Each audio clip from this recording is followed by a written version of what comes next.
69 players, no cut. But by Sunday night, 19 of them are done. TPC Southwind has some of the narrowest fairways on tour. Water waiting on 11 holes, and history tells us the winner better bring his iron game. And with the FedEx Cup Playoffs starting tomorrow, the question isn't just who wins in Memphis, it's who makes a move in Memphis. Tonight we're building the entire Southwind betting blueprint, finding the players who actually fit it, and then finding the prices worth betting. Let's talk some golf, find an edge, and have some fun tonight. What's happening, everybody? It's Off the Hook Sports Talk that pays off. We are powered by Pickett. Tommy Trends here hanging out with you. A little bit later than usual, but look, the FedEx Cup Playoffs tee off in like 9 hours. We're getting this fucking thing in. It's Tee to Green After Dark edition here, and joining me as always, my two co-pilots, Mookie and Nash. Now, full disclosure, neither of them approved a single pick or lean that you're going to hear tonight. They reviewed none of the statistics. They could give a shit about strokes gained approach. And they'd probably rather spend 4 hours taking a fucking nap while golf is on the TV. But they're paid in treats, so the compensation package has been accepted and management signed off, so we're officially cleared to tee off.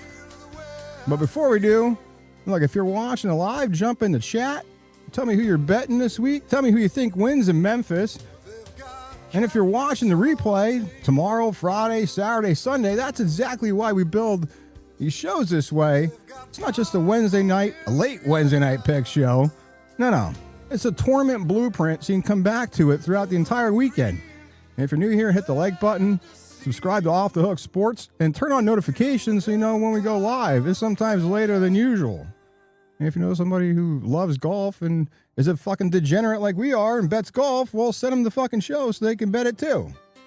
And really it helps us continue to build this thing the right way. So, look, what we're going to do tonight, it's going to be a long one because it's a blueprint and it's a complete tournament betting guide. We're not just going to throw darts at a board and fire off names. We're going to figure out who and how can actually win TPC Southwind. But, then we'll go through who we're going to, picks, leans, all that stuff.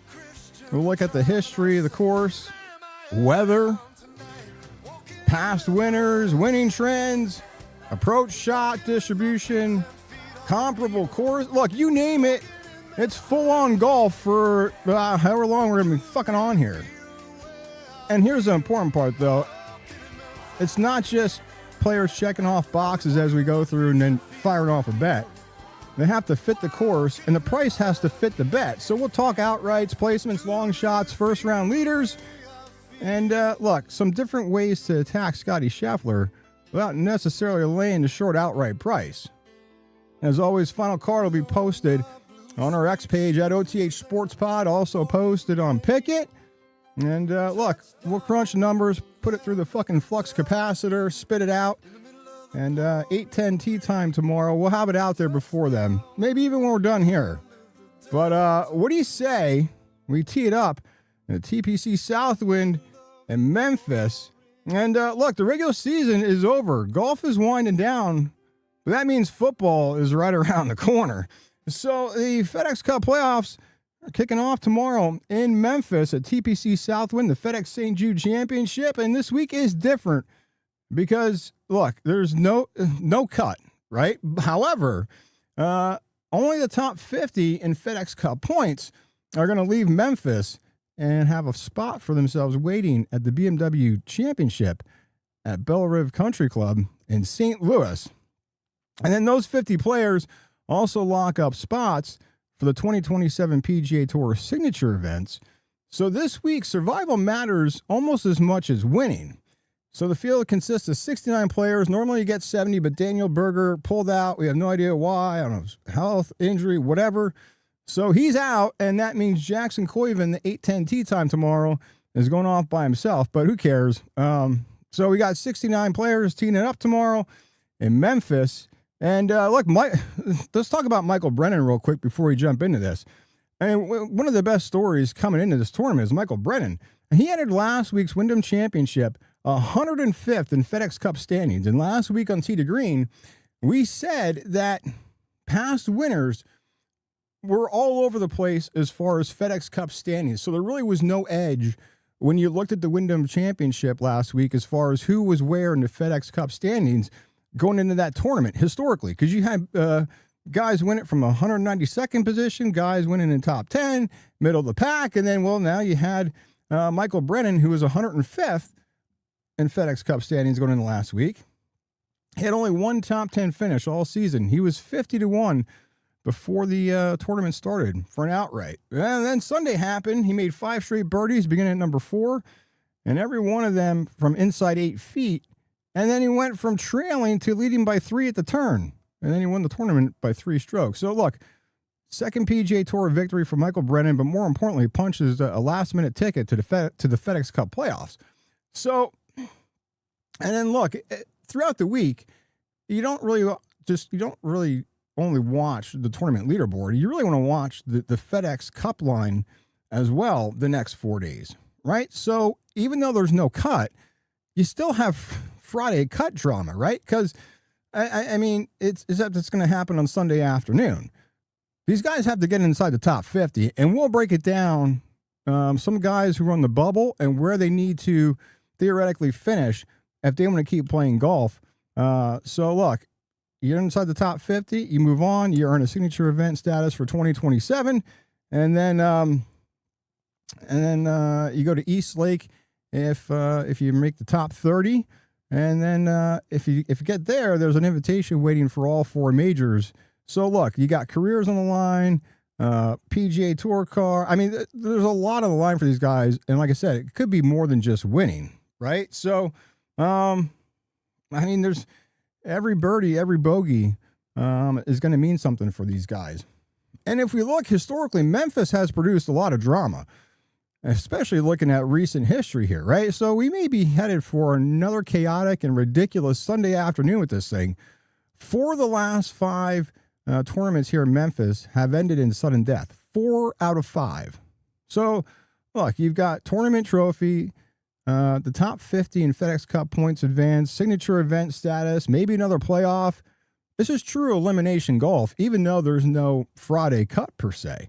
And then obviously coming to this, right, Scheffler is the outright favorite. He's around 5-1, right? He only has 1 victory this year. It feels like Scheffler is due to win again. I mean, he hasn't won since January. But he is your outright favorite at 5-1. He finished 3rd and 4th here in Memphis the last 2 years. And then you got Rory, who's finally playing a fucking tournament since who the fuck knows when. But before we go any further, this is what we're going to go through tonight, right? So if you want to go back and watch the replay the next 4 days, I'll have it broken up in chapters once we're done here and once the final video is on YouTube. So within like 10 minutes or so of this stream ending, it'll be broken up in chapters so you can quickly pick which one you want to go to. So we're going to go through the course breakdown, the weather, the trends, history, first round leader angle that may be pretty interesting when we look at it as far as picking first round leaders at this tournament. And then we'll look at this blueprint is going to build we're going to build out the entire blueprint and see who's built for this course. And then we'll go through some leans for outrights, long shots, best bets. So that's what we have on tap tonight in Tee to Green, the After Dark edition here. But so Rory finally playing a fucking tournament since who the hell knows when, but his odds are 14-1. He's a 3-time FedEx Cup champion, 2016, 2019, 2022. He's only played 11 tour events this year. But again, he even said he's going to prioritize the FedEx Cup. Then you have Xander Schauffele, somewhere around 18-1, runner-up here in 2024, still searching for his first win in 2026. And then Tommy Fleetwood, your defending FedEx Cup champion, 20-1 odds for Tommy Boy there. He was 3rd here in 2 of his last 3 years. And then there's Cam Young. He's about 22 to maybe 25-1 odds for Cam Young. Top 5 here last year.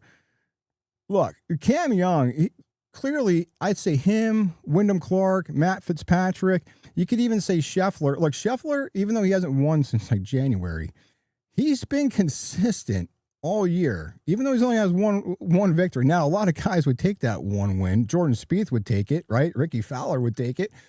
Sam Burns would take it. But it's un-Scheffler-like that he only has one win, and we're already at the FedEx Cup playoffs, and the season's winding down. But Cam Young, I mean, look, Player of the Year, throw his name in the hat. I mean, how can you not, right? But again, maybe a little market correction here. Cam Young, 22-1 as an outright here for Cam Young. So, and then you got Sam Burns. He's also 22-1. He's a runner-up here in 2021, runner-up at the U.S. Open this year, third at the Open Championship. And then you have other guys inside the top 10 in the FedEx Cup standings: Matt Fitzpatrick, Colin Morikawa, Ludwig, Siwoo Kim, Chris Gotterup, Wyndham Clark, and a couple former winners here. Look, there's a lot of guys with a lot of experience at TPC Southwind. Defending champion Justin Rose, he's back, 46 now, 46-year-old Justin Rose is back. He beat J.J. Spawn last year in a playoff. And then some other former winners who are teeing it up tomorrow: Hideki Matsuyama, Justin Thomas, Harris English, just to name a few. And we'll go through all these names tonight. Now, we say weather. We always talk weather because it does affect golf a lot. And, well, what are you going to get? It's mid-August, middle of summer in Memphis. It's hot as fuck. Ball sweat index is going to be through the fucking roof, right? So it's Memphis in August, right? It's fucking brutal. So you're going to go Memphis, St. Louis, Atlanta, middle of summer. It's really a war of physical attrition, right? And can't argue it. So temperatures throughout the next 12 rounds of playoffs between Memphis, St. Louis, Atlanta, I mean, they may barely fall below 90 degrees. We're going to get heat indexes in the triple digits come the weekend here in Memphis. It's going to be fucking brutal. I mean, we're talking like 110 plus for a heat index, or what do they call it now? Fucking real field, whatever the fuck it is. It's going to be hot as fuck, right? So that's going to play a part in this, and we'll get to that when we talk about first round leaders and some weather and things like that. But there's not a lot of relief coming for this tournament, so it's just going to be brutally hot. They're already like 4 or 5 inches behind its annual rainfall total, and it's been dry as hell in Memphis. I mean, not like maybe like a 10th inch of rain. So possible thunderstorms Thursday, Friday. Could get interruption of play, but I mean, you're gonna have to water the hell out of the greens, and if fairway should have plenty of roll off here. And then we talk about wind. So wind is going to become interesting throughout this tournament. Minimal wind during the morning round of tee times. Now, as we get into the later afternoon and these guys teeing off later in the day, you're going to get winds in the high teens. So that's what you want to make sure you're monitoring with tee times. So that's going to have an impact on how these guys perform with the winds picking up in the afternoon. So if this forecast holds true, we're looking at morning and afternoon conditions completely different from one another, a complete 180. So the way it looks now, again, if this forecast holds out, we're talking potentially the morning guys teeing off could have more of an advantage than the afternoon guys if you're getting almost 20-mile-an-hour winds, high teens, maybe even 20-mile-an-hour winds. And then there's also the thunderstorms, right? It's summer, it's Memphis, so afternoon storms are always a possibility. And then look, there's a physical side of it too, right? So it's just going to be brutal. And there's only 69 guys, so the round should move fairly quick. But, I mean, you're asking these guys to go out there and play 18 holes and walk in 110 degree plus. No thanks. But if I was making the kind of money these guys are making just to show up, I'd walk and sweat my balls off too. But this is going to be one of the more demanding ball striking courses on tour. And look, the season's in the balance for some of these guys. So there's going to be a lot on the line. And look, we're getting to Sunday. we can have a pretty interesting finish here on Sunday afternoon. So let's get into the course here and how the course fits. And we'll go through some of the history of the course and break that all down. So TPC Southwind, of course, Memphis, Tennessee, built in 1988. Ron Pritchard was the designer, and then Fuzzy Zeller and Hubert Green also had some input on the design of this. It's a par 70, 72.88 to be exact on the yardage, and TPC Southwind is regarded as one of the more difficult TPC courses on tour. And it's really critical when you look at par 70 and how this is going to play into this tournament. And it matters a lot because you're removing par 5s. Now, normally, par 5s is creating more scoring opportunities, right? So the winning score here has been around 15 under. Look, this isn't Oakmont. It's not Aronimink. But this isn't a weekly tour birdie fest here either, the way this course plays. There was a renovation between 2024 and 2025. All 18 greens were renovated. All the tee boxes were resurfaced. Approximately 50 yards were added to the scorecard, so playing about 50 yards longer. And the average green grew by about 200 feet. So we're talking about almost 4,500 square feet of greens. Relatively small when you think about it. So guys are going to miss greens for sure. So, you know, now you're almost two years removed from this renovation. And now you have Zoysia, holy fuck, I can't talk, and Bermuda putting surfaces.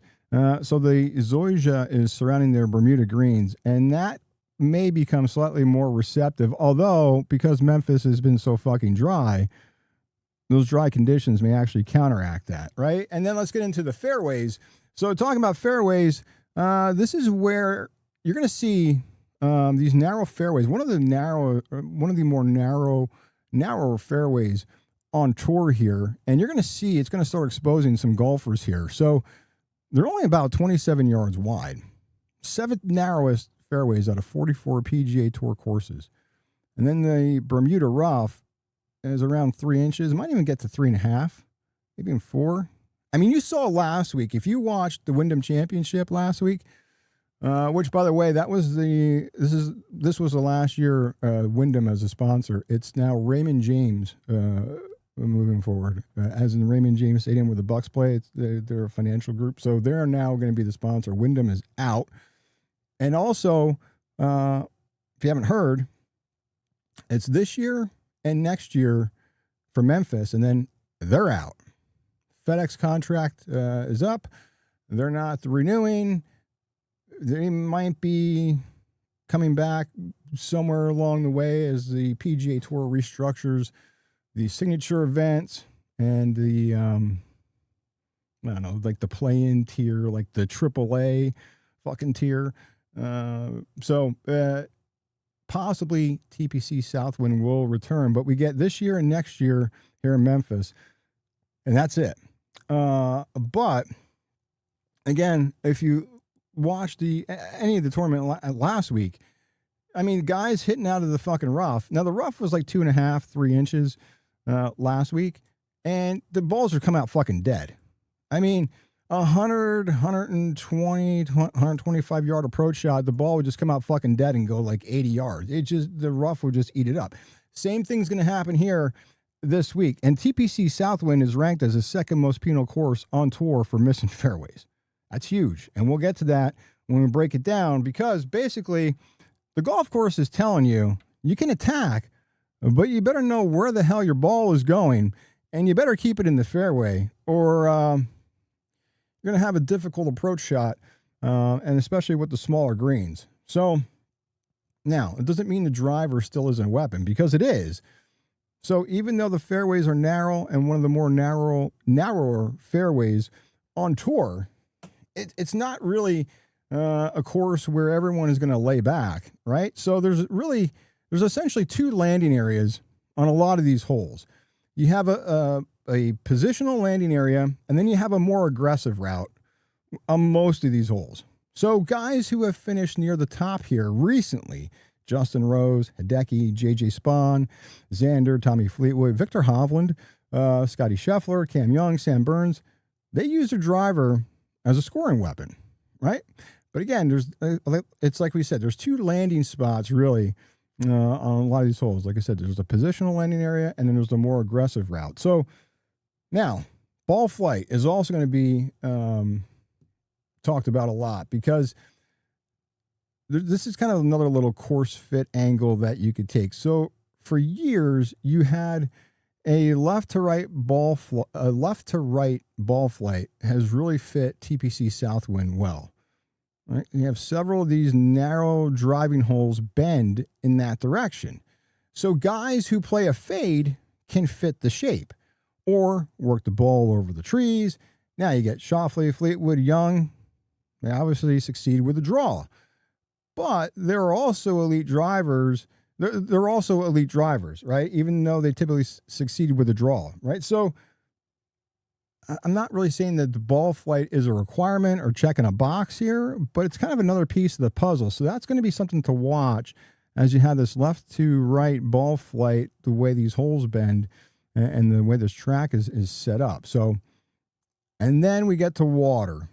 So we have water. We have lots of water. 11 holes will have water in play. And TPC Southwind produces more water balls than any course on the PGA Tour by far.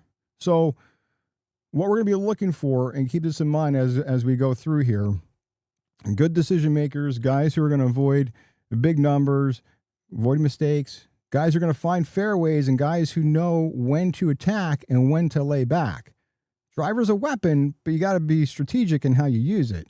You also got to know when to take their medicine too, right? Because TPC Southwind will give you birdies, but you make a bad decision and then you could really, you could be looking at a double bogey real quick. 75 bunkers will be scattered throughout the course. So if the water doesn't bite you in the ass, it's a good chance you're going to be on the beach in one of the bunkers. And many of the bunkers are deep, and a lot of them are going to be surrounding or protecting these relatively small green complexes that we talked about, 4,500 square feet greens. And then we talk about the zoysia, right? And this is kind of, I feel like people sometimes overlook this, and they really shouldn't, because the zoysia fairways will allow the golf ball to sit higher. So, and we'll get into this more, but great iron players really love that when the ball is going to sit up a little higher on the zoysia fairways. Clean contact, right? So if you're an elite iron striker, elite ball striker, you're going to fare well here because you get a little bit better lie, and the ball is going to sit up a little bit better so you can make better contact. Now, average iron players can struggle controlling the trajectory of the ball because of the way the ball wants to launch on the zoysia fairway. So you want to look at players who've shown that they can handle zoysia fairways, and we'll get to that. Short game completely changed after the renovation here, right? The zoysia was surrounding all the greens now, and that matters because historically at this course, strokes gained around the green wasn't necessarily one of the first things that you would look at when you're trying to handicap this course or this tournament. But after the renovation, the ability to chip and pitch from the zoysia that surrounds all these greens, it became a lot more difficult and a lot more important to when you're starting to look and handicap this course and how it's going to play. So the ball can almost sit up around the green now, which that's going to give really good short game players another advantage. So we'll get to scrambling and how that's going to be important in another box that these guys are going to want to check off. And then we're going to talk about the greens. The Bermuda grass greens, look, it's straightforward. It's Bermuda grass. They're not overly undulating. Around a 12 on the stint meter. Like we said, 4,500 square feet of greens. One of the smallest green complexes on tour, right? So you're going to see guys miss, but they better be able to get up and down if they're missing, and they better be able to scramble, or they're going to be in a lot of trouble. Putting's going to matter, but it might not be the biggest separator here this week as we go through this. Like outside 5 feet, the make percentage here outside of 5 feet is actually above tour average. So the biggest challenge here is getting the ball to the green, tee to green, and then, right? So that's really going to be the biggest struggle. It's not, I mean, like I said, the outside 5-foot putts is actually, it's actually above tour average here as far as the make percentage outside of 5 feet. So, but again, it's going to really be getting the ball to the green, tee to green. I mean, we named the fucking show that. So, and also too, I always say this every week. We're on here on Wednesdays and we go through each tournament and give you the guys this betting guide to use for all 4 days, and not just firing off picks without a reason why, right? So another thing to look at, and I always feel this helps, is comparable courses, because I feel like that skill set travels well, right? Guys who do well on specific courses, that tends to travel well, even if they're in a funk, right?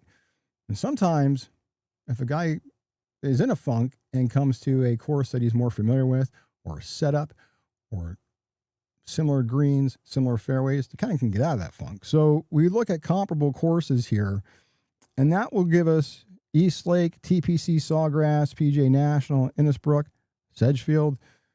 Look, these are all similar courses. So guys who historically have done well here, will do well here or fare better here than other courses. So, and then if we talk about recent winners here, right? So the winner profile here tells us a lot, right? So Justin Rose obviously won last year, 16 under. I mean, I think when he went off his odds were around 100 to 1. And then he won in a playoff against JJ Spawn, right? Hideki Matsuyama, 2024 winner, 17 under. His odds were around 25 to 1. Lucas Glover, he was 15 under in 2023, 90 to 1. Beat Patrick Cantlay in a playoff. Will Zalatoris, haven't heard much from him. Hopefully he'll be returning to tour soon. I think he's hurt. He's got a lot of back problems. But when Zalatoris was playing really good golf, he won here in 2022, 15 under. He was around 28 to 1 before the tournament, and he also won in a playoff against Sepp Straka. So you see, this is going to be pretty interesting. A lot of playoff golf here, a lot of chaos at TPC South, and we get a lot of drama here at this course. And then, so before it was the World Golf Championship, till Tiger had something to do with that. So before it was the FedEx Cup playoff, we had the WGC FedEx Cup St. Jude Invitational 2021. Abraham Answer was your winner, 16 under. He was about a 45 to 1 pre-tournament, and he beat Sam Burns and Hideki Matsuyama in a playoff to win that. Justin Thomas, your 2020 winner, 13 under was the winning score. 12 to 1 were his odds. Brooks Koepka won here in 2019, 16 under. He was about 11 to 1 before that tournament started. So, and then if we go back even further, 2018, Dustin Johnson was 19 under, around a 7 to 1. 2017, Daniel Berger, 10 under. And then 2016, Daniel Berger won again at 13 under. I'm looking out. Harris English, 2013 winner. He was 12 under. Dustin Johnson won in 2012 as well, 9 under. Lee Westwood was 10 under back in 2010. So you see, I mean, they're all around that low to mid teens number, right? But again, varying odds as far as, like Harris English in 2013, 66 to 1. Ben Crane in 2014, 175 to 1. It's a varying mix of odds pre-tournament for these outright winners. So what does this history tell us here with TPC Southwind? Well, first, the mid-teens under par is really the sweet spot. And then second, look, long shots can absolutely win here. I'm not saying every bet you should fire off should be a long shot, but they can win here, and they have won here. We just said it. Justin Rose, 100 to 1. Glover, 90 to 1. Answer, 45 to 1. So you're getting some crazy, ridiculous prices on odds, and these guys have cash tickets. But more importantly, all these list of winners that we just rattled off, they hit their irons so fucking well, and they're elite iron players. 4 of the last 8 winners at TPC Southwind ranked 3rd or better in the field in strokes gained approach during their winning week. And we'll get into not only how they performed on the week that they won, but also leading up to this tournament and how they performed. Recent playoff winners have gained roughly 5 strokes in the field with their irons at this tournament. And if you go further back, the St. Jude Classic champions averaged around 8 strokes gained on their approach play during this tournament. So that's kind of your history of winners, the course profile. So we'll put those numbers behind everything that we just talked about, and we'll build this blueprint and see who's actually built for this course. And we'll go through step by step here as far as what matters. So for me, when I look at this, we talked about the Zoysia fairways. Look, your strokes gained on approach play, in my opinion, is the most important category or stat for this course and how you're going to handicap it. Look, you just can't get away from this category. 4 of the last 8 winners were 3rd or better in the field during their winning week. So let's look at I'll give you top 10 in order, 1 to 10. Currently, 2026 strokes gained on their approach play this year. Alex Fitzpatrick, Matt Fitzpatrick, Colin Morikawa, Siwoo Kim, JJ Spahn, Tom Kim, Adam Scott, Jackson Koiven, Scotty Scheffler, Kurt Kitayama. And as we go through here, start noticing guys and names who are repeating, right? Now, as we keep going through category, I'm telling you, these names are going to keep appearing, right? In my opinion, the second most important category here, total driving, right? So we got 12 dog legs, narrow fairways, 11 holes with water, 3, maybe 3.5 inch Bermuda rough. You can still attack with the driver, but distance without accuracy, you're gonna get murdered. You're gonna get killed. So the total driving is going to combine your driving distance ranking plus driving accuracy ranking, and that's how we get this top 10. So here you go, top 10 total driving ranking accuracy, whatever you want to call it. Number 1, Jackson Koiven, Jordan Smith, Alex Fitzpatrick, Cam Young, Scotty Scheffler, Ludwig, Gary Woodland, Sudarjan Yelamaraju, Michael Brennan, Xander Schauffele.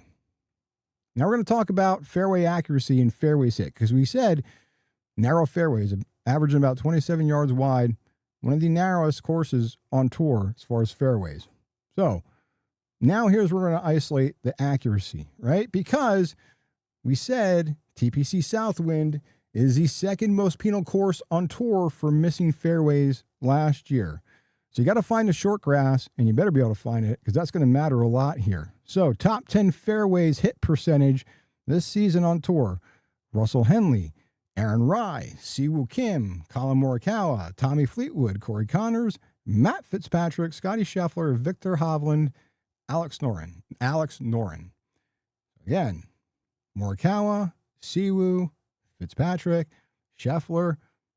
These names keep showing up. Now we look at the next category, good drive percentage. So what good drive percentage looks at, it gives you credit for not only hitting the fairway, but also for drives where you miss the fairway, but you still manage to hit the green or the fringe in regulation. So so what it does is it takes, did the tee shot ultimately put you in a position to score? That's really what this good drive percentage is calculating or looking at, right? So good drive percentage.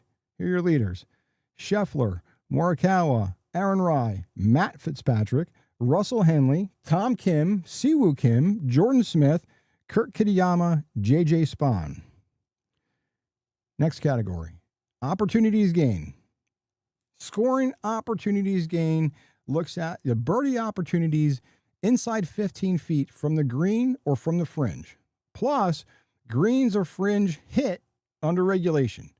So if you get inside 15 feet while hitting the green under regulation, that counts There's two opportunities. So basically, it's saying who is repeatedly putting himself in that position to make a birdie. Now, over the last 50 rounds, here are your leaders. Tom Kim, J.J. Spahn, Eric Cole, Jackson Koiven, Michael Brennan, Siwoo Kim, Jacob Bridgman, Russell Henley, Nick Taylor, Cam Young, and Matt McCarty. Next category, scrambling. I said this earlier when we started. Scrambling is absolutely going to matter here because the small green complexes, the zoysia surrounding the Bermuda greens, you got to scramble and you got to be able to get up and down here. So, doesn't matter how good your irons are, you're going to miss greens. You're going to see it. I'm telling you, guys are going to miss greens. I'm telling you. Small targets, right? And we said Southwind ranks amongst the toughest courses on tour for accumulating greens and regulations. So you better be able to get up and down. And 3 of the last 7 winners here led the entire field in scrambling during their winning week here. So I got 11. I got top 11 here. Scheffler, Fleetwood, Tom Kim, Cam Young, Michael Thorbjornsen, Russell Henley, Patrick Cantlay, Hideki Matsuyama, Xander Schauffele, Ricky Castillo, and Ben Griffin. Next category, par 4s from 450 to 500 yards, right? So this is actually a pretty cool, I think it's pretty cool when you start diving into these numbers and looking at this. So we said it's a par 70 course, yardage is like 72.88. So just a hair under 7,300 yards. There's 12 par 4s. Right? 6 of those 12 measure between 450 and 500, including the final 2 holes, which is why you have multiple tournaments here and in playoffs. You're going to see shit get flipped upside down in these final 2 holes. I'm telling you. And the heat, right? So there's going to be a lot that comes into play here this week. So this is what really matters here, I feel, or one of the more interesting stats when you look at it, this 450 to 500 yard par 4s. So, strokes gained on par 4s from specifically 450 to 500 yards over the last 50 rounds. Number 1, Gary Woodland, Scheffler, Koiven, Justin Rose, Rory, Alex Smalley, Tommy Fleetwood, Michael Thorbjornsen, Sam Burns, Xander Schauffele, Ryan Gerard. So, the leaders at Southwind historically gained 9 strokes on the field each year on par 4s. That's not a throwaway stat. Leaders historically at TPC Southwind gain nearly 9 strokes in the field each year on par 4s. Put that in your back pocket as you're going through your card, as you're firing off live bets throughout the weekend. And let's talk about the Bermuda putting. Now, like I said earlier, I don't think putting is the biggest separator. It's going to matter, but it's not the biggest separator this week. The greens, like I said, they're not overly undulating. They're pretty straightforward. And look, these guys can make putts here. And we said over 5 feet, they make percentages actually above the tour average here. So they're not overly complex.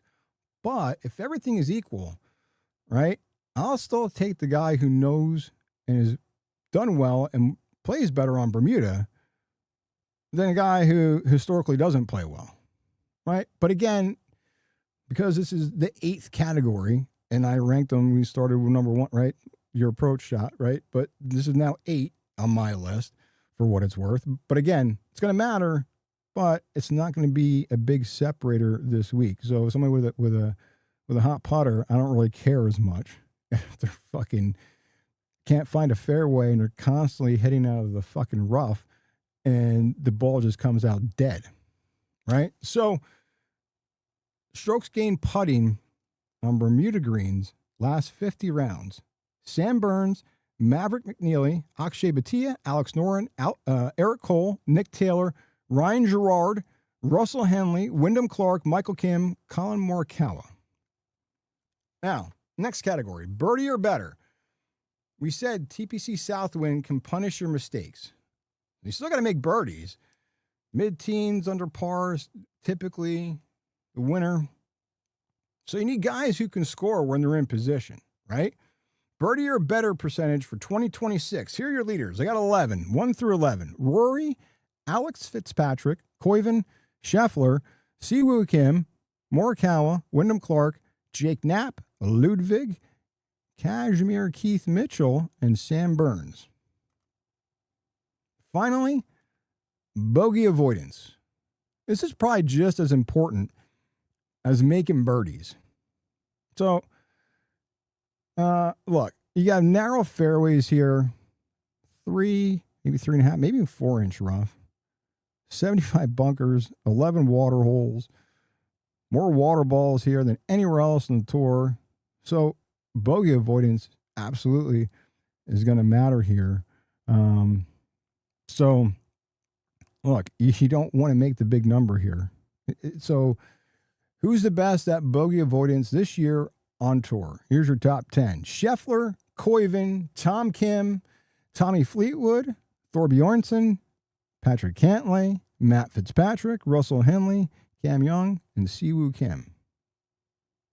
Picking up what I'm throwing down here?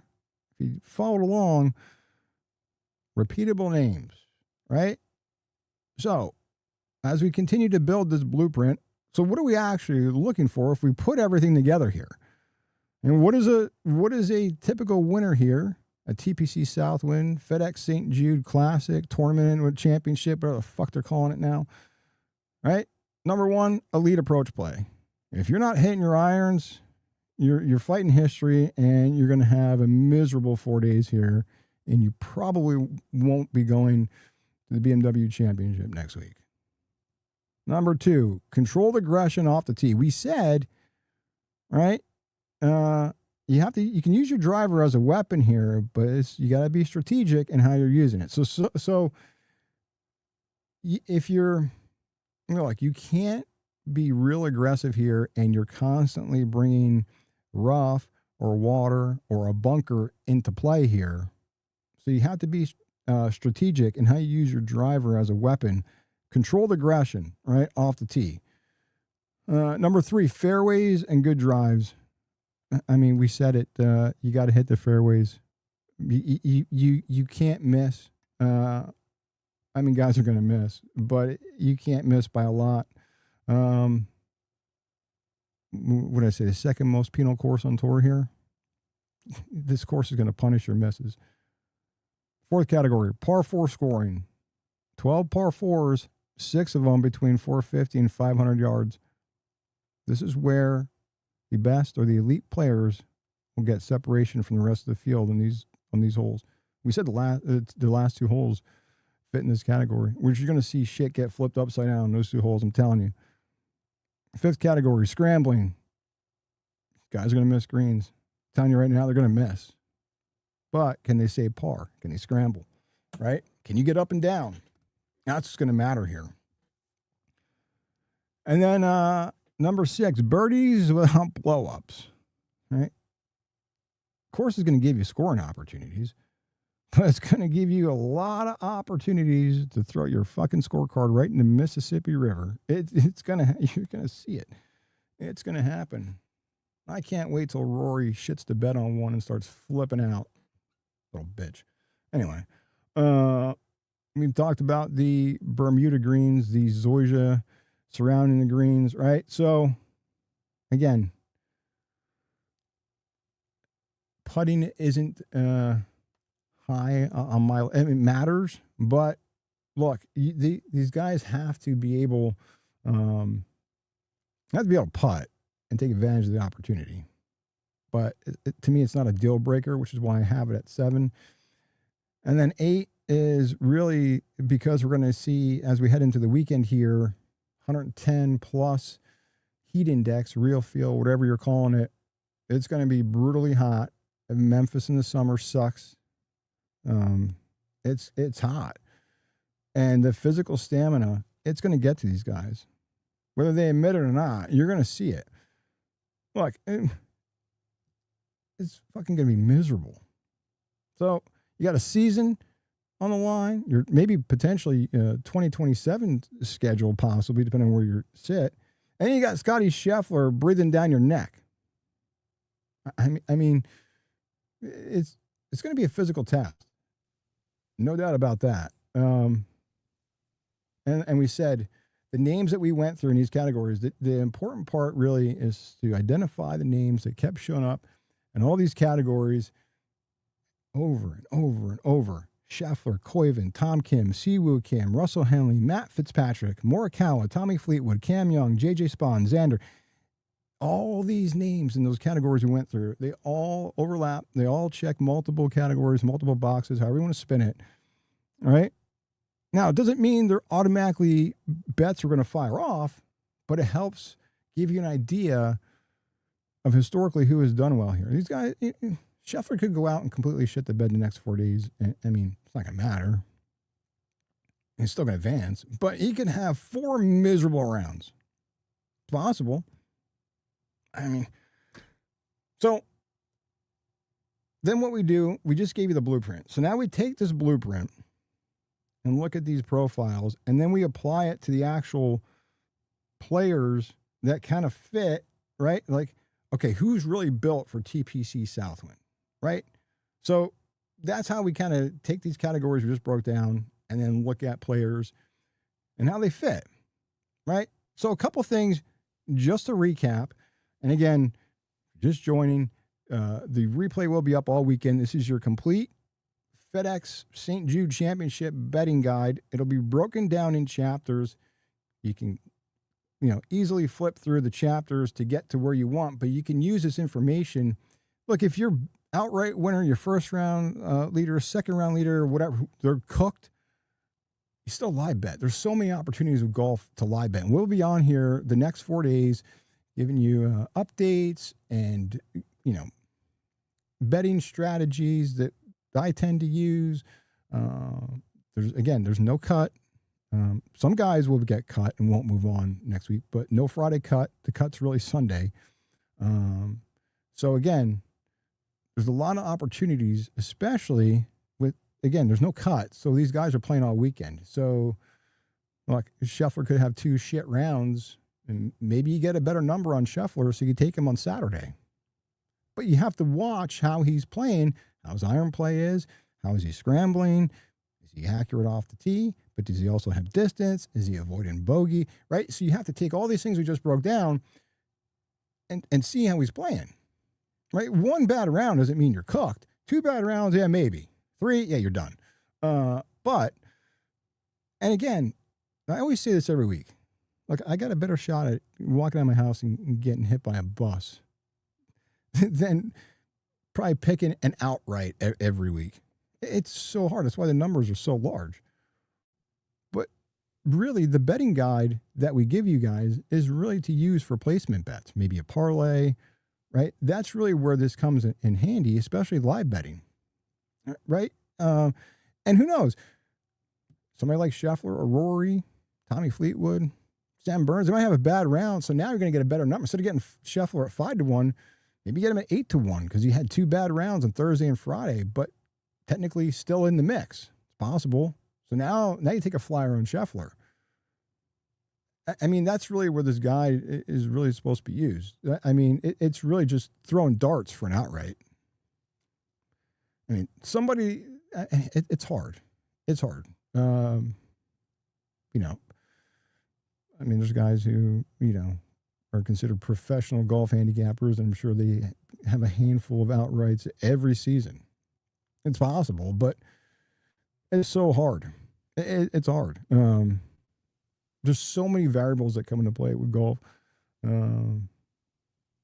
Biggest thing is mental, and then you get the weather, and then it's hot.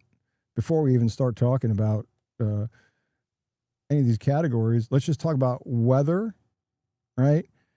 The mental mind fuck that is golf. And there's a lot for some of these guys on the line as far as their status for next year and this season and money, right? For these guys.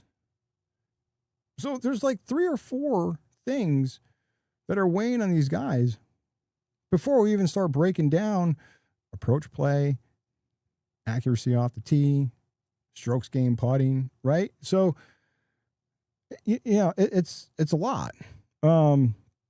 So a couple of things here before we get to leans and picks. We already talked about the renovation. I'm not going to go through that, but there's a couple of things here I want to just kind of point out. So how difficult really is this course? which is kind of interesting when you look at scoring average or the field scoring average. So, I mean, this course has a reputation of being an incredibly difficult golf course.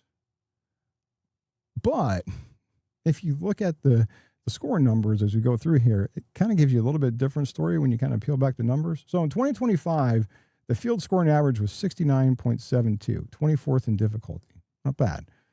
2024, 68.95, 23rd. 2023, 68.64, 39th. 2022, 69.16, 30th. 2021, 69.05, 33rd. 2020, 69.55, that was 14th. So it isn't necessarily one of the 5 hardest courses on tour. But I mean, I think the real difficulty comes when guys start making mistakes and they start getting too aggressive off the tee and they're playing out of a bunker. There's water in play and I have to fucking go water. Right? Is when these mistakes start happening, start racking up fucking bogeys. Like I said, there's going to be birdie opportunities, but when you miss, this course has really a way of making you miss into something a lot worse, right? And then there's the water ball factor.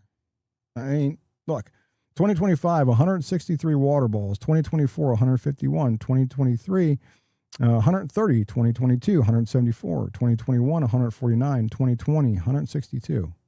11 holes have water in play. So you can score here. One loose swing, one aggressive swing, aggressive line, one poor decision, bad club choice, and now you're reloading and really second guessing what the hell you were doing, right? So again, you got to be strategic.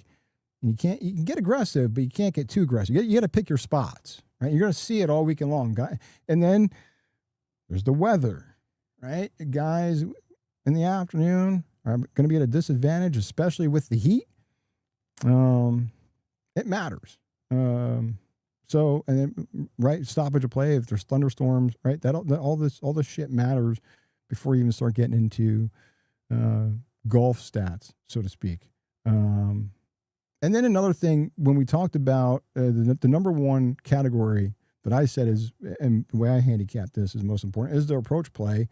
Again, because of the zoysia, the fairways, right? The elite iron strikers typically do better. They get a better lie. Ball sits up a little higher, better contact, right? So to go further into that, why the approach play, I feel, matters the most here. When we start breaking this down and the shot distribution and where all these approach shots are typically coming from, inside 100 yards, it's around 7% of the shots are going to be inside 100 yards here. When you get to 100 to 125 yards, about 13% of the shots. When you go from 125 to 150, almost 16% of the shots are going to be coming from within that range. When you go from 150 to 175, that's a little bit over 23% of the shots from 150 to 175. When you go from 175 to 200, about 18% of your shots on the approach shots will be coming from 175 to 200 yards out. 200 to 225, you're looking at a little over 13% there. And then 225 to 250, just shy of 6% of the approach shots coming from that range. 250 plus, like 3% of the shots from that range. So what's the takeaway when you break that down? 150 to 200, that's your sweet spot. 40% of the shot distribution right there from 150 to 200. And if you go out and expand that window even more, if you go 100 yards to 225 on the approach shots and that distribution, I mean, that's the overwhelming majority of the shots that these guys are going to hit are going to be coming from 100 to 225 in their approach play. So when you start breaking down the individual players, you don't want somebody who simply just good irons. I want guys whose iron games actually fit the actual distances that Southwind is going to ask them to hit, right? If they suck from 150 to 200, well, they're probably going to be lower on my list, right? Versus somebody who's better from that range. Guy's good from 100 yards in, but sucks every over 100 yards. Well, it's probably not going to make the cut. So when you have your approach shot distribution, when you have over 40% coming from 150 to 200 yards, that's where you start really looking at the guys who fit that profile. And then, like I said, you can go back and expand that window to 100 yards to 225, and that's pretty much the overwhelming majority of the approach shots they're going to hit this weekend. They're going to be from 100 to 225 yards out. So, just to give you some names before we get into players and whatnot. Again, Justin Rose, your winner last year at 16 under. Hideki at 17 under in 2024. Lucas Glover, 15 under. Will Zalatoris, 15 under. Abraham Answer, 16 under. Justin Thomas, 13 under. You see there's a consistent pattern there. I mean, this is a remarkably consistent pattern. We said the mid-teens. 5 of those 6 winning scores fall between 15 and 17 under. Another play you can make on your book. What's the winning score? Where does that fall? Over or under? I mean, it's another angle to play. So again, 5 of the 6 winning scores. This goes from 2020 to 2025. 5 of those 6 scores fall between 15 and 17 under as your winning score. So we're not looking for somebody to survive at 6 under, like it's not Oakmont or Aronimink. Right? We're also not looking for somebody to go out and shoot 25 under. There's no way. And you have to make birdies, but you can't give them all back either. So, a couple other winning trends. I don't know if we mentioned all these. Driving. 4 of the last 6 winners finished inside the top 20 in both driving accuracy and strokes gained off the tee. So, again, just like we said earlier, it's not accuracy alone. It's not distance alone. It's control plus the quality, really, of the drive, right? That's really what it comes down to. Control and quality of the drive. Not accuracy, not distance. It's a combination. Control and quality. Because you said it, 4 of the last 6 winners finished inside top 20 in driving accuracy and strokes gained off the tee. Approach play. 5 of the last 6 winners finished inside top 8 in strokes gained on their approach play. 5 out of 6. I mean, if you need any more evidence that this is an iron tournament, I mean, it tells you right there. Proximity, right? Proximity to the green. The last 3 winners finished inside the top 2 in proximity to the hole during their winning week.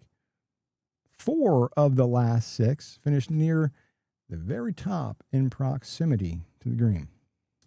So we're not really talking about, hitting the greens. It's hitting it close, right? Closer you are to the pin, better off the guys have fared. We said the last 3 winners finished inside the top 2 in proximity to the hole during their winning week. Scrambling. It sounds like a broken record. If you've been listening for the past almost hour, and I keep repeating the same thing, but this is where I'm trying to help you guys. Again, you take the information, do with it as you will. But again, use the trends and historical data. Now, somebody could win that is completely sucks at every single one of these categories. It's possible, right? But again, I mean, most likely not going to happen. But scrambling. 4 of the last 6 winners finished inside the top 7 in scrambling. Here's the crazy part. The last 6 winners all hit fewer than 52 greens in regulation.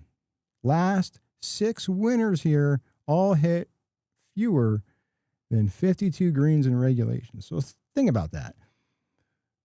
72 holes throughout this tournament, 18 greens around. And every one of the last 6 champions missed enough greens that they finished below 52 greens in regulation. I told you guys are going to miss here.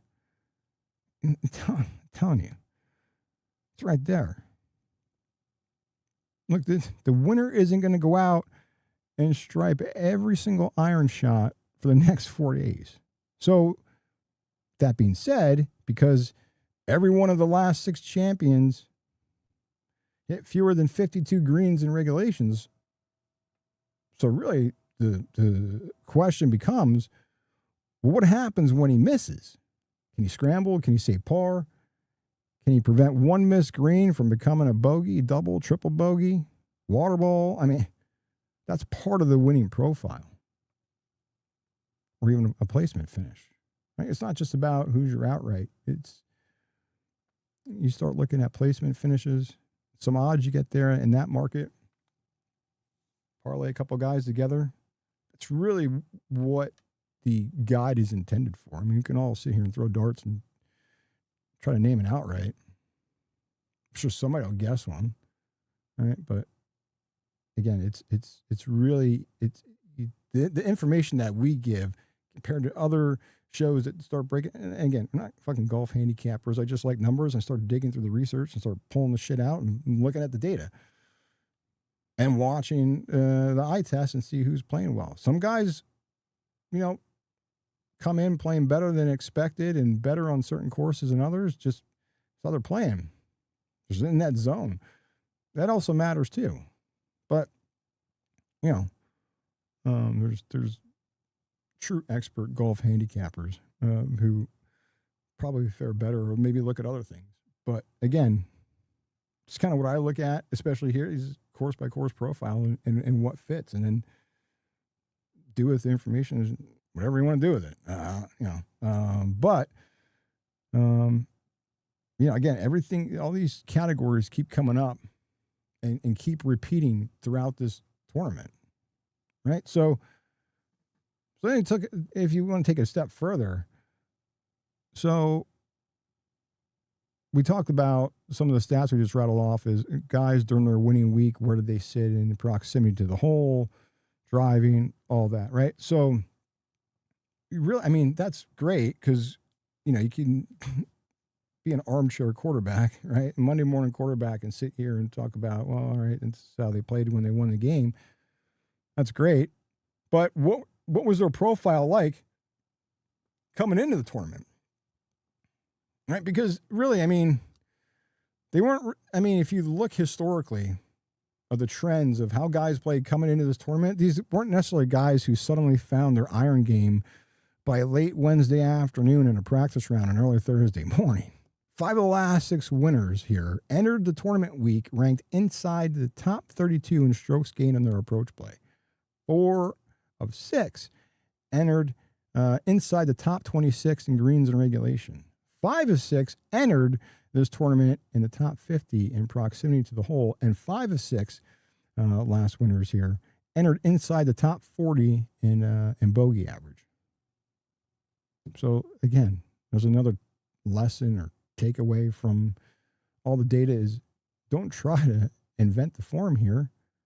Like guys who are walking into Memphis here already doing the things that TPC Southwind is going to require them to do throughout 4 rounds.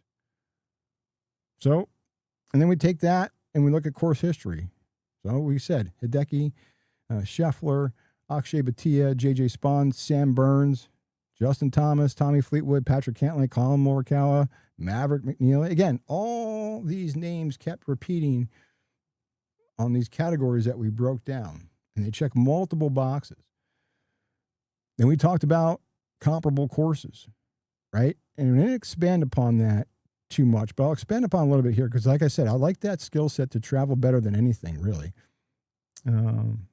Right?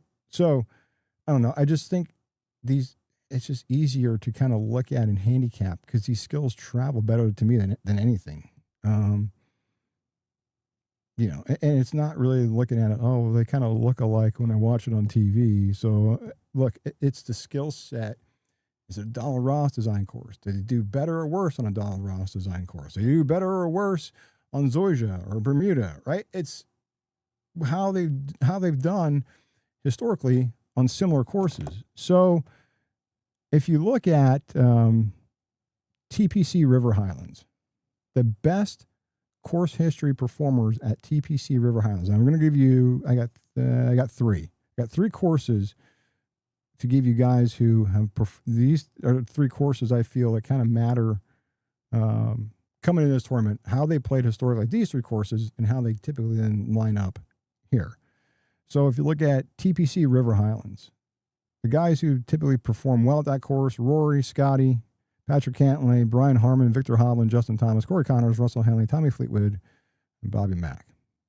And if you look at Harbor Town, Scheffler, Cantlay, and these are in order, right? So TPC River Highlands from 1 through 10, best course history performers. I'm going to read it again because I should have said this is in order of how they played that course historically.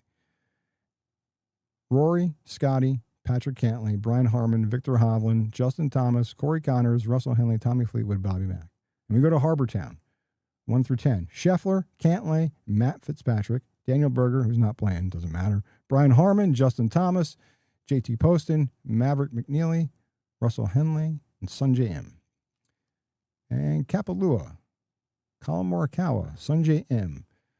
Third is Justin Thomas, Daniel Berger fourth, who cares? Scotty Scheffler, Patrick Cantlay, Xander Schauffele, Matt Fitzpatrick, Jordan Spieth, Harris English. All right, so those are your comp courses, how they check out, who plays best at those courses. And then let's look at putting. Like, expand it a little bit, right? Just another data set category, whatever we want to break it down. So if you look at Bermuda putting, right? Akshay Bhatia, Wyndham Clark, Jacob Bridgman, Michael Kim, Maverick McNeely. Those are your top five. And then you got Scheffler, Harry Hall, Eric Cole, Ricky Fowler, Harris English. Now, I said this earlier. I'm not starting to handicap a putting, but if I have two players who are identical tee to green, right? Maybe they're identical in every single category that we just went through, the 7 or 8 that we went through about a half hour, 40 minutes ago. If everybody checks the same, these two guys check the same box, this could be the tiebreaker, because I'm going to go with a guy who's historically done better on Bermuda putting than the other. Right?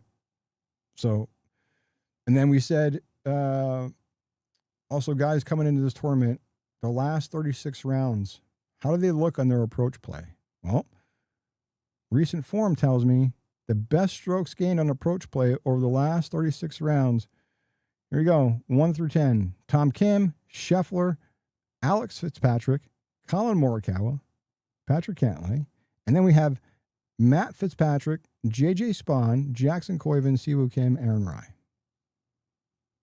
Now, it's kind of where, I guess, I don't know, kind of caught my eye, right? I mean, look, as I went through this, putting these notes together and seeing who checks the boxes, I mean, look at these names: Tom Kim, Scotty, both the Fitzpatricks, Morikawa, Spawn, Koiven, Siwoo Kim.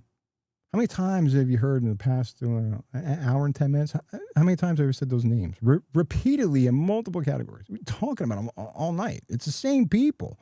You throw a couple of Ricky Fowlers in here. Jordan Spieth checks a couple. All right. But these guys are just, I mean, they're just multiple categories.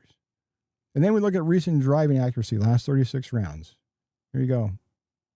1 through 10. Russell Henley, Aaron Rai, Colin Morikawa, Jordan Smith, Jackson Koiven, Siwoo Kim, Tommy Fleetwood, Alex Noren, Victor Hovland, Matt Fitzpatrick. Again, overlap. You picking up what I'm throwing down? Same guys.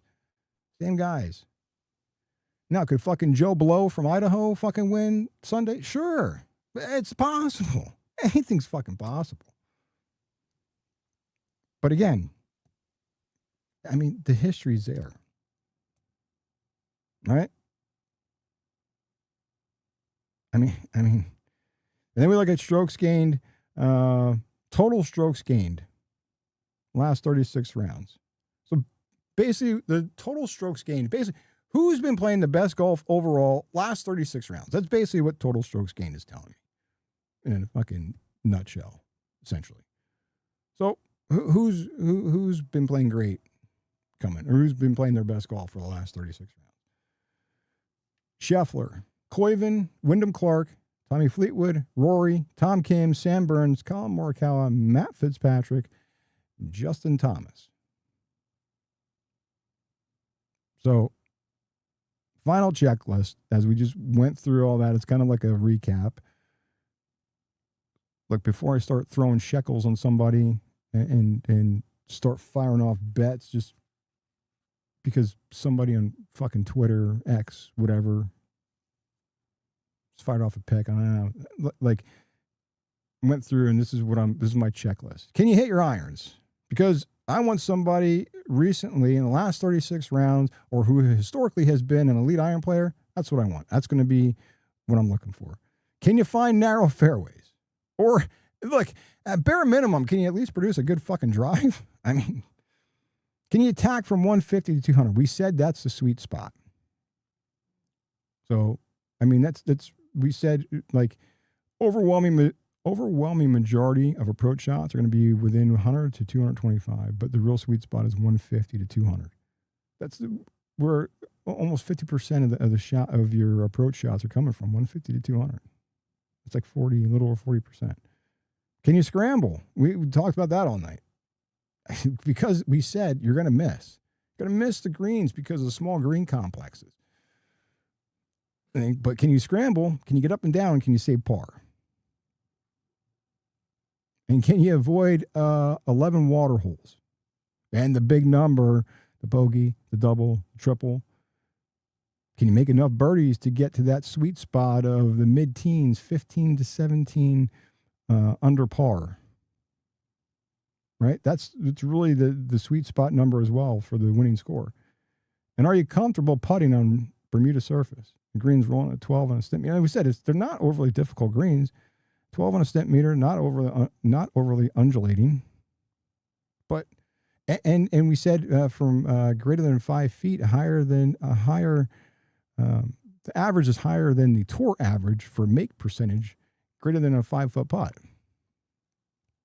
But you have to be comfortable to be able to putt on Bermuda to be able to cash those fucking putts, right? Save par or make a birdie. So, I mean, really, it's these skill sets, categories, data sets, whatever you want to call it.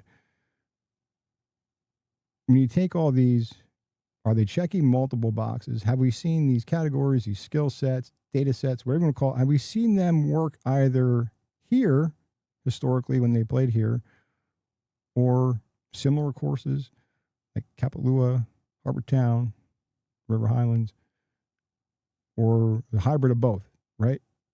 That's even better if they do well at comp courses and have historically done well here. They're going to grade out higher in my book anyway.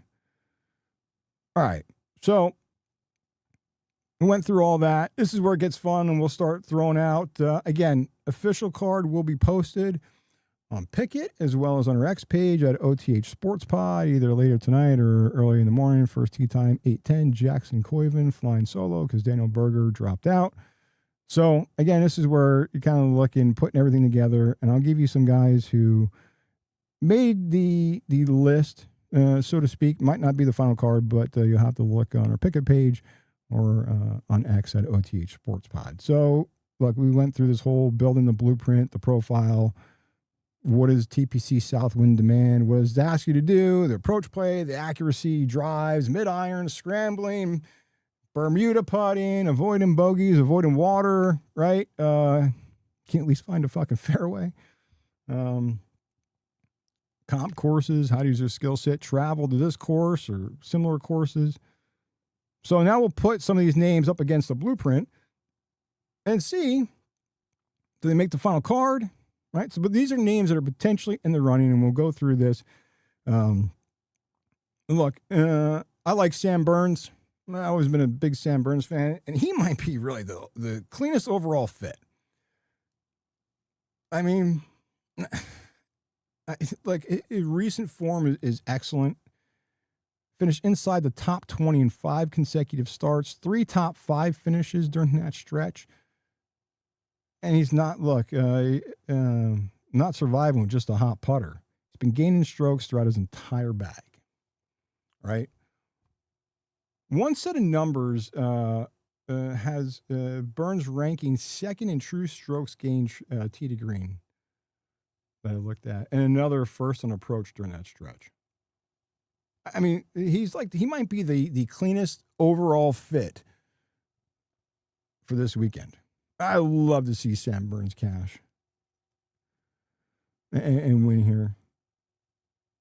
Now, if you take that recent form, put it on TPC Southwind, he already owns a pair of top 5 finishes here. And we just went through the whole blueprint, so we know he ranks inside the top 11 in birdie or better, inside top 11 of those crucial 450 to 500-yard par 4s, which 17 and 18 both check that box, 12 par 4s.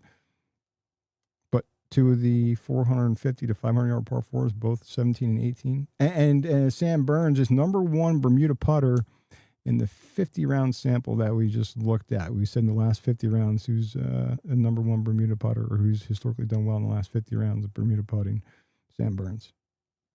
So, checks multiple boxes. And like I said, it might be the cleanest fit. But then if you look, though, another number that I kind of pulled out, so that kind of caught my attention going through this handicap and looking at players. Last year, nearly 42% of the approach shots at Southwind came from 150 to 200 yards. And we said that's going to be the sweet spot. Over 40% come from that. And Sam Burns ranks 89th percentile in strokes gained on his approach play from that exact distance. This is what I've been saying all night. That doesn't just tell me you're a good iron player, right? I mean, he fits, right? I mean, you can be a good iron player, but you have to be good from that distance.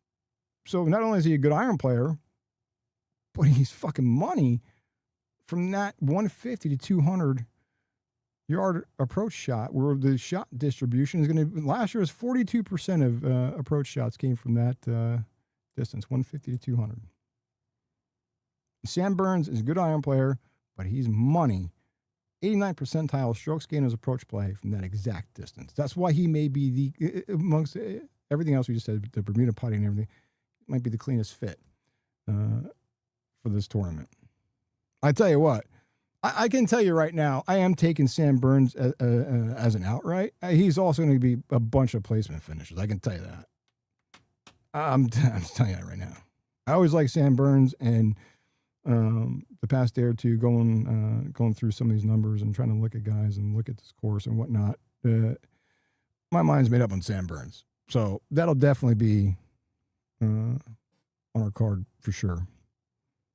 And then another interesting market, still sticking with Sam Burns here, is first round leader. He's mentioned it around 28 to 1, depending on what book you have. And like, if you're not using Pickett yet, go get the Pickett app and sync all your books and just shop it right there instead of open up like 20,000 apps. Makes your life a hell of a lot easier. And if you don't have Pickett and you do get it, put in code OTH and come hang out with us on Pickett. But look, he's around 28 to 1 as a first round leader. And I have an interesting stat on first round leaders I'm going to get to in just a second here when we go through this. But so Sam Burns also has a favorable early morning tee time, and that's going to matter because I have a stat on tee times and first round leaders. So again, there's a but, right? Everything I just said, there's always a but somewhere. But we just ran through a bunch of fits where Sam Burns checks multiple boxes, and like I said, could be the cleanest fit here for both an outright and a first round leader. But there's a but. He hasn't won on tour since March of 2023. So, I mean, look,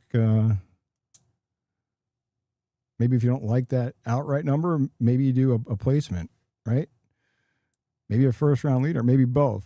And I'll get you the first round leader stats in a couple minutes. But Colin Morikawa, another blueprint guy who checks multiple boxes, but every time I pick Morikawa, he always shits the bed, and I feel like it's this bad juju when I jinx the fucking guy. I don't know. I'm going to have a hard time not taking Colin Morikawa this week in something. I don't know if it's going to be an outright, but I feel like I need to take Morikawa this week in a placement bet somewhere. Or maybe a round matchup. Like I'll look at certain round matchups and Morikawa versus, I don't know, fucking Jordan Smith. I don't know, I'm just firing off names. But that's kind of where I just feel like and again, every time I take Morikawa, though, I don't do well. And then he doesn't do well. But when I don't take him, he does well. So I don't know. But I mean, hey, look, if you designed a Southwind player in a lab like Frankenstein, it'd probably look a lot like either Burns or Morikawa, in my opinion. Morikawa is accurate as fuck off the tee.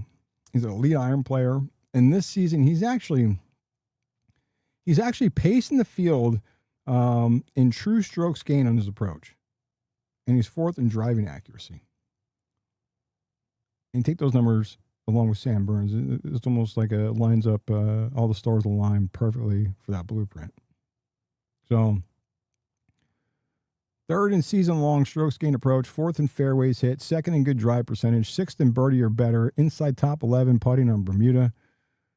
And then you look at recent form, fourth in approach on his approach play over the last 36 rounds, and third in driving accuracy over the last 36 rounds. That's a ridiculous overlap for Morikawa. Recent ball striking numbers, even better for Morikawa. Morikawa has gained 4.7 strokes, 10.5, and 5.3 strokes ball striking over his last three events.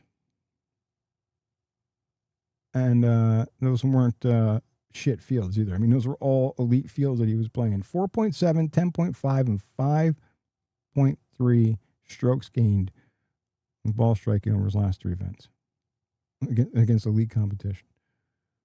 Top 5 here in 2022.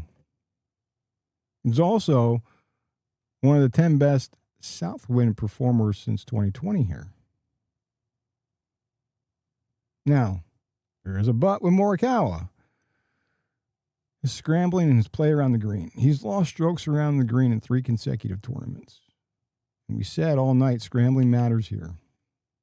So, doesn't fit that box, but fits a lot of others. Another kind of all right. So you can start doing like a winner without Scheffler. So I forget. This might have been DraftKings. So I forget what book it was. I probably should have wrote it down. But one of them had Morikawa around 24-1 without Scheffler.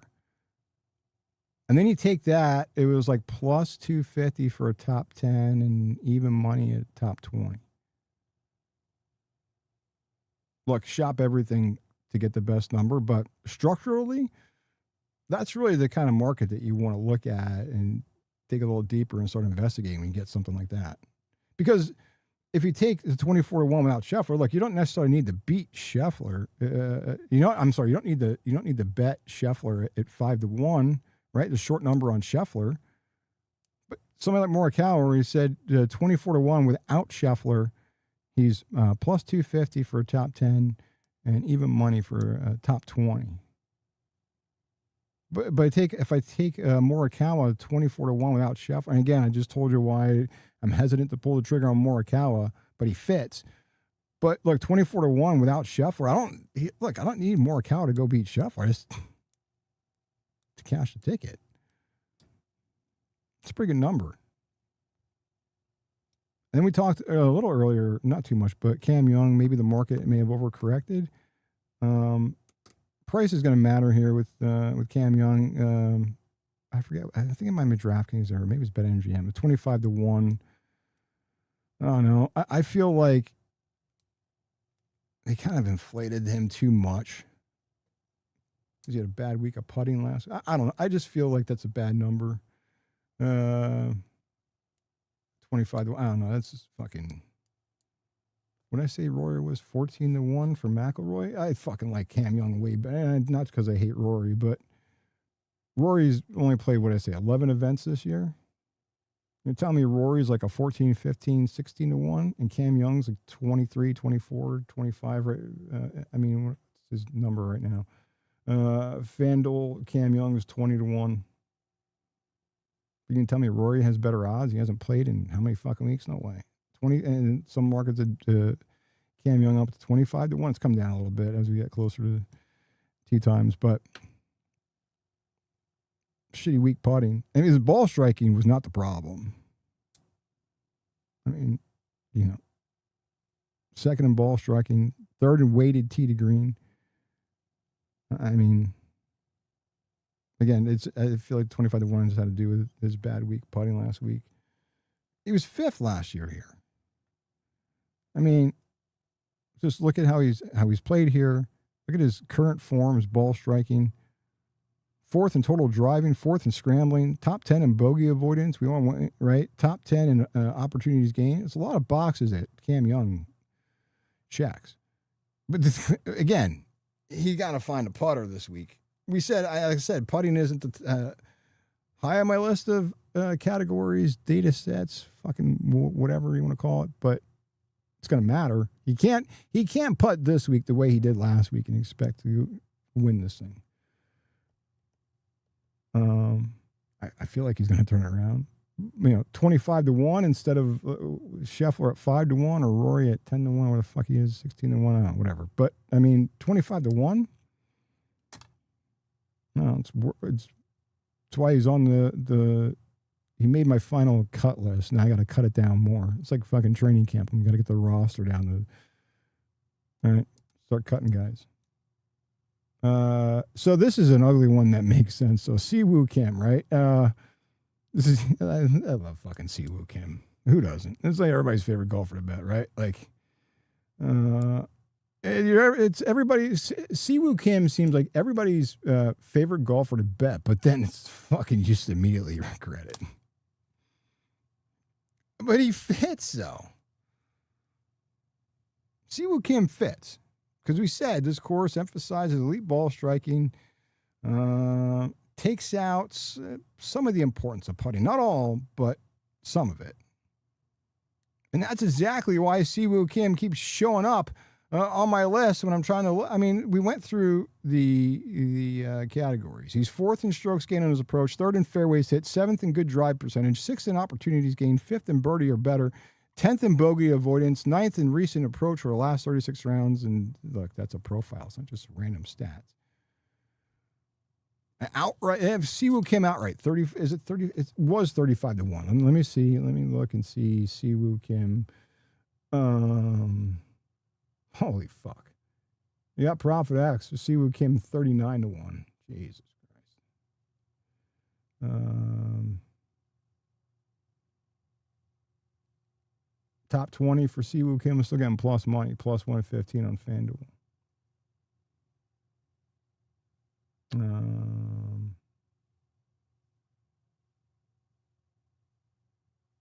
Let me see what.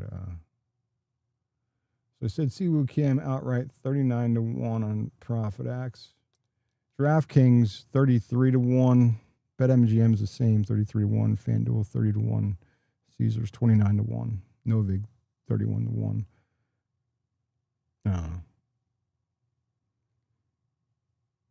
I mean, you already know what the fucking problem is with Siwoo Kim. His putter can be absolutely disgusting. And his comp course returns aren't necessarily perfect either when you look at Siwoo. But I can't immediately throw him out, which is why he's on the final list here.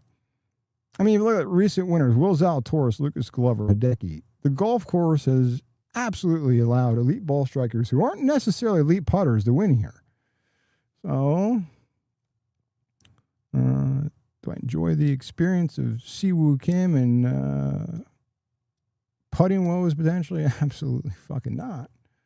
But look like he fits. We just went through everything. So, what is 33, 35, 39-1, depending on what book you got. Now, another one, I guess the boring guy who keeps checking boxes, Russell Henley. I mean, this is not sexy at all, Russell Henley, but everything makes sense from a betting perspective. He's really the type of player.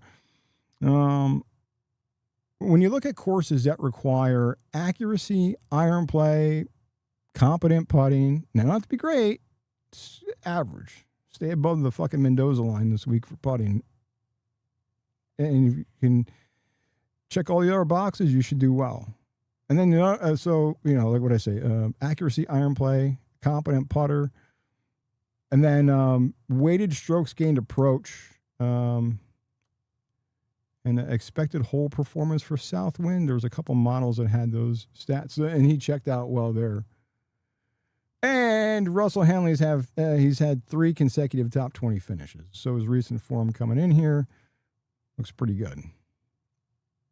And then we just went through the numbers. Number 1 in fairways hit, 5th in good drive percentage, a top 10 in opportunities gained, 6th in scrambling, 8th in bogey avoidance, and 8th in Bermuda putting. That's pretty much the TPC Southwind bingo when you look at Siwoo Kim. And this fucking chair keeps squeaking. And then if you want to get even a little spicier, with Siwoo, winner without Scheffler, 34-1, top 10 around plus 340. And when I say top 20 for Siwoo, was it, what did I say, 115? I'll go back here.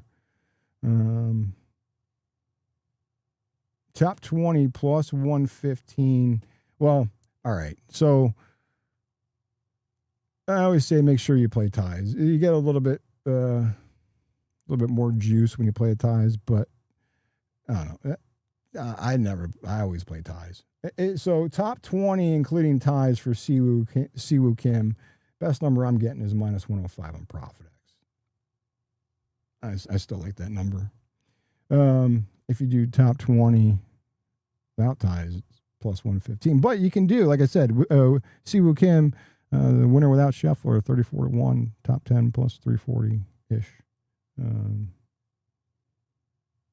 For Siwoo. Let me see if that top 10, if that came down. I have a feeling that came down. Yeah, not too much. Plus 300 on FanDuel for, and this is the plus 300 on FanDuel is including ties for top. So, I'm sorry, not Siwoo. What the fuck am I? Oh my God. Fucking Russell Henley. Holy fuck. Jesus Christ. Maybe I should take Siwoo Kim because I just went back to Siwoo Kim. All right, let's rewind. Russell Henley. Russell Henley, 34-1 without Scheffler. Top 10 plus 340. Top 20 plus 130. So let me look at Russell Henley. Russell Henley right now, top 10, including ties, FanDuel plus 380. Top 20 for Russell Henley. Again, these are my books. I'm using a Pickett. Top 20 right now, best number I'm getting, plus 140 actually for Russell Henley. Top 20 there. Let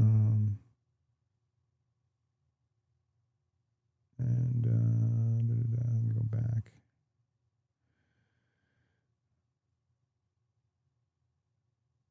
I'm trying to pull up the number without Scheffler.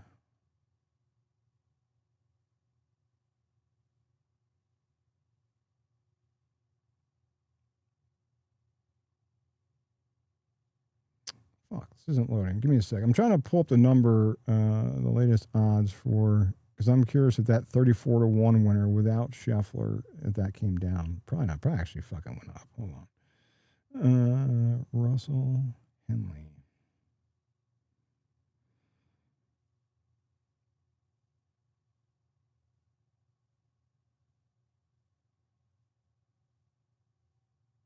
Yeah, I'm still seeing 34-1. It all depends on what book. So somewhere around 34-1 without Scheffler for Russell Henley.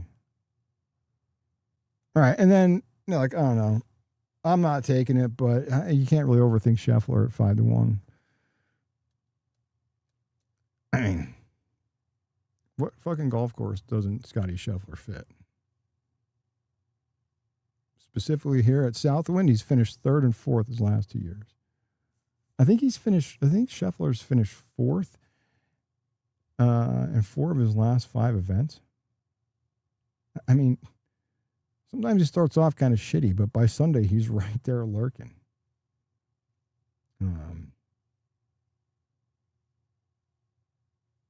mean, the number is too short for me, but I mean, you're still getting around 5-1, maybe 4.5-1. One, I think this was, let me see if this was FanDuel. Scheffler top 10. Still kind of a lot of juice, but for Scheffler, a top 10 with his recent form, it's actually number is minus 180. Let me see.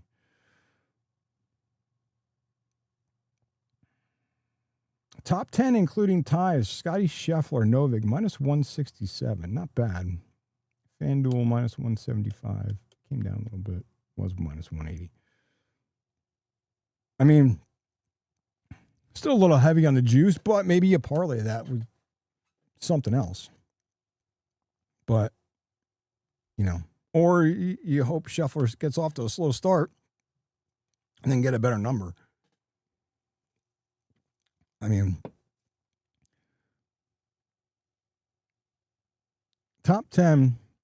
So Scheffler has finished top 10 in 27 of his last 34 PGA Tour events. It's 82% roughly. So even if you lay the minus 180 juice, that's you need around like 64% to break even. It's only a 69 player field. There's no cut.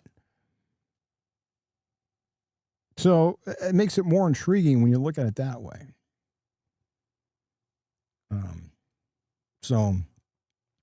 Let's see who else I have. Patrick Cantlay. He's kind of interesting with Cantlay. I can't stand to watch him play because he's fucking slow as hell. However, I don't know. I can't bet him outright. At this point, I want to bet Cantlay just to finish well, like a top 10. If I look at Cantlay, top 10, including ties, plus 300 on FanDuel. I mean, you know, look at his playoff history has been ridiculous for Patrick Cantlay. Recently at Southwind, runner-up, tied for 12th, tied for 9th. He's gained at least 4 strokes ball striking in 4 of his last 6 starts. I mean, look, if you look at his season, it's kind of been up and down. It's kind of been uneven for the most part. In this up and down, off year for Patrick Cantlay, he still has 4 top 10s, 8 top 20s across his last 11 starts. Fuck. So, actually, what did I say? Four top 10s and 8 top 20s. So it's 12 starts. I can't fucking do math. You get what I'm saying now. It's a down year essentially for Patrick Cantlay, but he's still producing top 10s and top 20s. So what did I say? His top 10 for Cantlay is plus 300. Top 20s was a 115. 115, both on FanDuel. I mean, it's more. I mean, look, I've got burnt by Cantlay outrights this year, but instead of trying to force that square peg round hole, I was fucking top 10, top 20. I mean, when it's across his last 12 starts, 4 top 10s, 8 top 20s. Yeah, fuck. And then JJ Spawn, another one we talked about, runner up here last year. Over the last 3 months, JJ Spawn ranks inside the top 10 in the field in good drive percentage, strokes gained on his approach play, and weighted strokes gained on his approach. It's basically the whole profile we've been building all night long. The issue with JJ Spawn is short game. His putting's been up and down. I think he switched putters out. I don't know what the fuck, but so I don't know. Maybe we get some market help from for that weakness for a short game. Maybe there's something there, but let me see. His top 20 plus 164 is the best number I'm getting on DraftKings. So, and look, again, it's a 69 player field, no cut. All right, so let me get you this interesting stat. We'll talk about first round leaders and we'll wrap this fucking thing up. So this is pretty interesting. I actually have I forget who posted this. So Apologize for not giving the person credit on X who posted this, but this is fucking interesting. This is first round leader history at the St. Jude Championship Classic Invitational, or whatever we're calling it this year. But all right, so a lot of fucking numbers here, and kind of what I pulled from it. So what this is telling me is going back for 2021, 2022, 2023, 2024, and 2025. So the last 5 years of first round leader history, and it looks at what the first round leader was the last 5 years, what their tee time was and what their score was, and then how they fit or where they fit in the mix. So one thing right away that jumped off this page or graphic is there isn't like a universal theme where like mornings are always better at TPC Southwind. But when you break it down by each year, and then you look at the tee times and start looking at some of these patterns and weather, it becomes interesting. So let's look last year. Last year, 2025, there was a definite morning advantage at the very top. So if you look at your first round leader last year was Akshay Bhatia, who fired off a 62. His tee time was 7:50 a.m. Okay. And then you look at Harry Hall, who also teed off at 7:50 and fired off a 64. Justin Rose, 8:55. He shot a 64 as well. Siwoo Kim fired off a 65 and at 11 a.m. tee time. The exception was Fleetwood. You can see there in the afternoon wave, teed off at 12:35 and he fired off a 63. All right. So last year's leader came from very early in the wave of tee times. And if you look, here are the best scores, the top scores in the first round last year. And again, if you notice, in 2023 and 2022, they did split tees on 1 and 10. Now in 2021, 2024, and 2025, they all went from hole 1. Everybody started on 1. But so Fleetwood, your outlier last year, fired off a 63. Tee time was 12:35. And a lot of the best scores last year were posted before noon tee times. Right? And look at 2024. Morning, again, fared better. Chris Kirk, 64. He teed off at 8:40. And then Pendrith at 8:40 as well. He's fired off a 65. And then Matthew Pavone, 9:15, 65. You have some outliers there, like Hideki with a 65 at 12:35. And again, Chris Kirk, 8:40 tee time, first round leader with a 64. And then we go to 2023. Now, this is where the script completely flipped here in 2023. Jordan Spieth shot a 63 in his tee time. Now, again, this was a split tee year. Spieth teed off from hole 1 at 10:51 and shot a 63 and was your outright leader for round 1 in 2023. Now, basically, so the entire field essentially went in like one late morning noon wave. There probably was weather, which is probably why they did this, is what I'm guessing. I didn't fucking dig that deep. But so from like 10:15 to like 12:30-ish or something is when the tee time. So you really couldn't like exploit a morning or afternoon per se because of the split tees. And then 2022, they did split tees here again, but the morning guys did well. There's your leader, Siwoo Kim, 62, and his tee time was 7:48. JJ Spawn teed off at 8:21, right behind him, not too far behind. He had a 62. There was an outlier there when you look at Sahith at the 63 at 12:44. Straka 12:55. He shot a 64. KH Lee shot a 64. There's some outliers there, but for the most part, the morning wave, morning tee times, and the lower scores, end of the first round, 2022. So again, I mean, if you look, what did I say? Siwoo Kim and Spahn both as 62, tied first round leaders, and look, they teed off within half hour of each other ish. That's pretty damn compelling when you look at that and where they teed off. And then the next best score. So those guys teed off within a half hour of each other. The next best score was Sahith Theegala, who he fucking shot a 63 and teed off at almost 1 o'clock in the afternoon. Now, 2021, late morning kind of seemed to be the winner here. Harris English, he shot a 62 and was your first round leader, a 10:43 tee time. Again, split tees here as well in 2021. So this in 2021, the field all teed off somewhere between like 9:15 and like 11:05 ish, somewhere around there.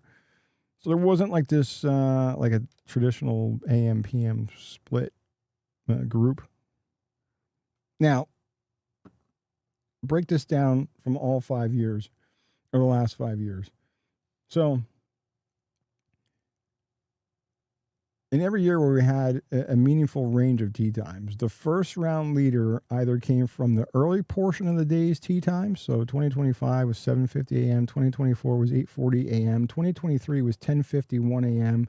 It was this, like I guess you want to call it like a compressed wave, so to speak, of where they just kind of all went off in like a couple hours, right? Because again, they're doing split tees. And then 2022, 7:48, 8:21 were the low rounds, and those are the tee times that corresponded to that. And then 2021, 10:43, that compressed wave where they all went off in like relatively same time. So that's where now we start talking about first round leaders. Your projection, your forecast starts. This is kind of useful when you look at this. Kind of paints a picture. So we already said early on, an hour and 45 minutes ago, about weather. Minimal winds in the morning. That increases the high teens. Maybe we get 20-mile-an-hour winds afternoon. But high teen winds in the afternoon. Extreme heat, dry conditions. That leads to more favorable scoring typically in the morning. Now, take the weather and you combine it with the last 5 years of historical data. When you match the tee times up to your first round leader and the lower scores of the first round and where they're coming from. I don't know what the fucking weather was last year. It's just fucking hot every year in Memphis. So I'm sure it was fucking hot and thunderstorms and shit. But, so for this year with the weather that they're forecasting and the winds, to me, I'm actively favoring an early morning tee time if I'm going to look at first round leader after round one. And I'll give you a couple guys and where they're teeing off. Just kind of go through so you can get an idea of who's teeing off where. Because again, weather could definitely be a factor this year. So, I wouldn't take like a, I don't know, middle of the pack course fit guy who maybe only checks one boxes out of the 8 categories that I use to handicap this thing.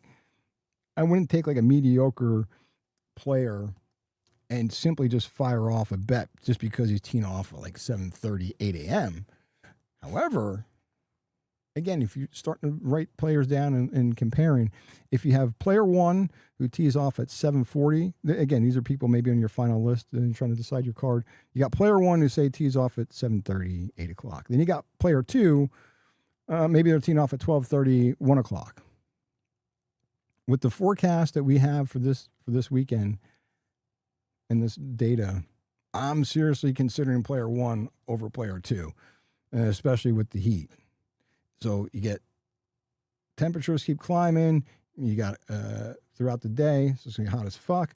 Early on, though, calm. And so higher temperatures, more wind in the afternoon is forecasted versus morning, calm winds, cooler, softer or more receptive conditions. I always say this, the afternoon guys always get fucked because the greens are all chewed up in the afternoon, especially with this whole aim point shit with these guys fucking stomping around. Just hit the fucking ball. But anyway, so again, it's trending or leading toward an early morning tee time. Could possibly have more of an advantage this year with the weather coming into play as well. There's just less stress. You go out, you're fresh first thing in the morning. You don't have to worry about who you're chasing, if somebody's chasing you, what the leaderboard is. You're kind of setting the tone for the rest of the day. I'd rather go out and get my round over with and go sit in the fucking clubhouse. And the fucking greens aren't all stomped on and fucking ball marks all over the greens and the fairway. I'd rather have an early morning tee time. So, again, just to kind of repeat this graphic with the last 5 years, first round leader history at the FedEx St. Jude Championship, Classic, whatever it is. So when TPC Southwind is given like this meaningful spread in times and not this compressed wave where they're all going off and split tees in a matter of a couple hours, the first round leaders have consistently come from an earlier portion of the board or of the tee times than historically in the later tee times. So again, Thursday's forecast, lighter winds in the morning, cooler temperatures, greens aren't stomped on, fairways aren't chewed up. I'm using that tee time as a tiebreaker if I have to, I can tell you that. So I just thought that was interesting. So again, 2021, everybody teed off roughly between 9:15 and like 11:05, 11:15, something like that. 2023, everybody teed off roughly between like 10:15 and like 12:30, maybe 1 o'clock. And then 2024 between 7:20 and 1:15. So again, you're not getting that compressed wave of tee times. You're getting this varying, more meaningful spread out tee times, right? Better sample size instead of just everybody's teeing off in a 2-hour window. Same thing for 2025. A bigger spread amongst where the tee times are situated. Better data. But again, early morning tee times prevailed, right? The outliers were when you had these couple of years where there was compressed waves and everybody's teeing off in like a 2.5 hour period. So 2021, 2023, the first round,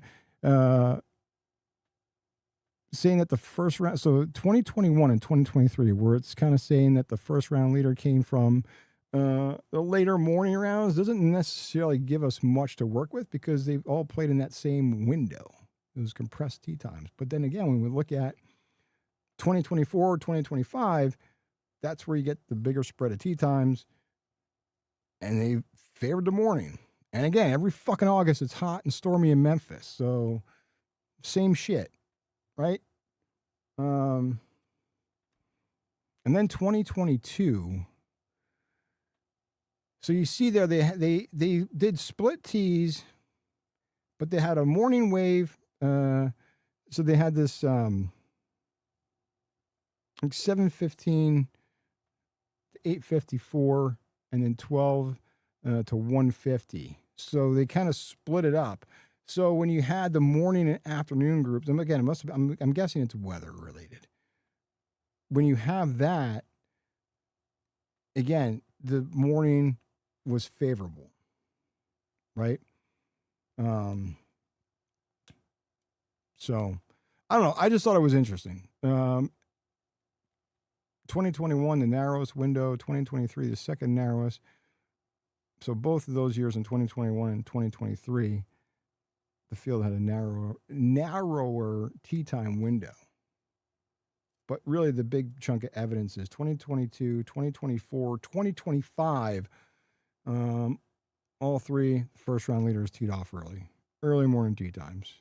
The latest tee time was 8:40, and that was 2024. 2022 was 7:48 and 8:21. Spawn and Siwoo were your co-leaders. And then Akshay at 7:50. This is exactly the kind of shit that we like to uncover here on Tee to Green. Just fucking one-offs that I forget where I took this. Borrowed the image. Somebody had posted this. Am I mining for data? I probably should have wrote down and called them out. But I thought it was great how they put this together. Again, this is what we try to find, mining data to go over and try to find an edge somewhere, right? Because what we say, we're going to talk golf, find an edge, and have fun. And maybe cash a couple fucking bets. And we said at the beginning of the show, we don't just throwing darts and firing off names. We built the course profile, blueprint, whatever you want to call it, the weather profile, the historical first-round leader data. It all basically gives us hopefully more of an edge to exploit the Thursday market with first-round leaders and maybe fucking round matchups or round scores. You can play round scores. I don't know, maybe Jordan Spieth to shoot under 69.5. But if it's an early tee time, you're like, yeah, fuck yeah. Better scoring conditions. It all matters. I mean, there's a lot that goes into, there's a lot of different ways you can slice this shit and play it with golf, which makes it even more fun. I'm looking here. What the fuck else do I have?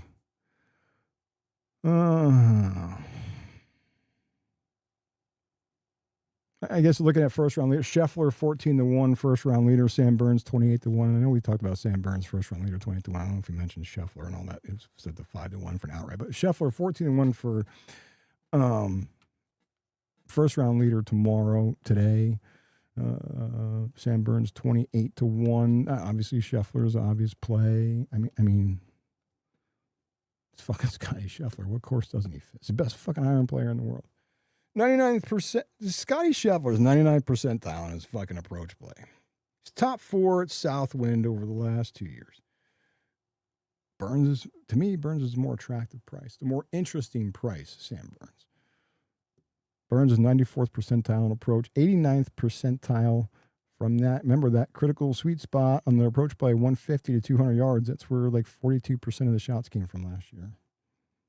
And Sam Burns 5 consecutive top 20 finishes. So,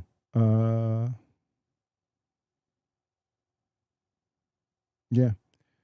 I'm trying to see if I have anybody else here on my list of leans or. I don't know. Just watch the tee times. Let me give you a list of tee times real quick. So, Coyvin's 8:10, Harris English 8:30, Maverick McNeely 8:30. Tommy Fleetwood 9:10, Jordan Spieth 9:10. I just fired off that Jordan Spieth round score number. I don't even know what fuck time he's teeing off. Tom Kim 9:20, Ludwig 9:20, Rory 9:30, Scheffler 9:30, Gary Woodland 9:45. Remember we said Gary Woodland. We talked about par 4 scoring and 450 to 500 yards. Gary Woodland's first in that category.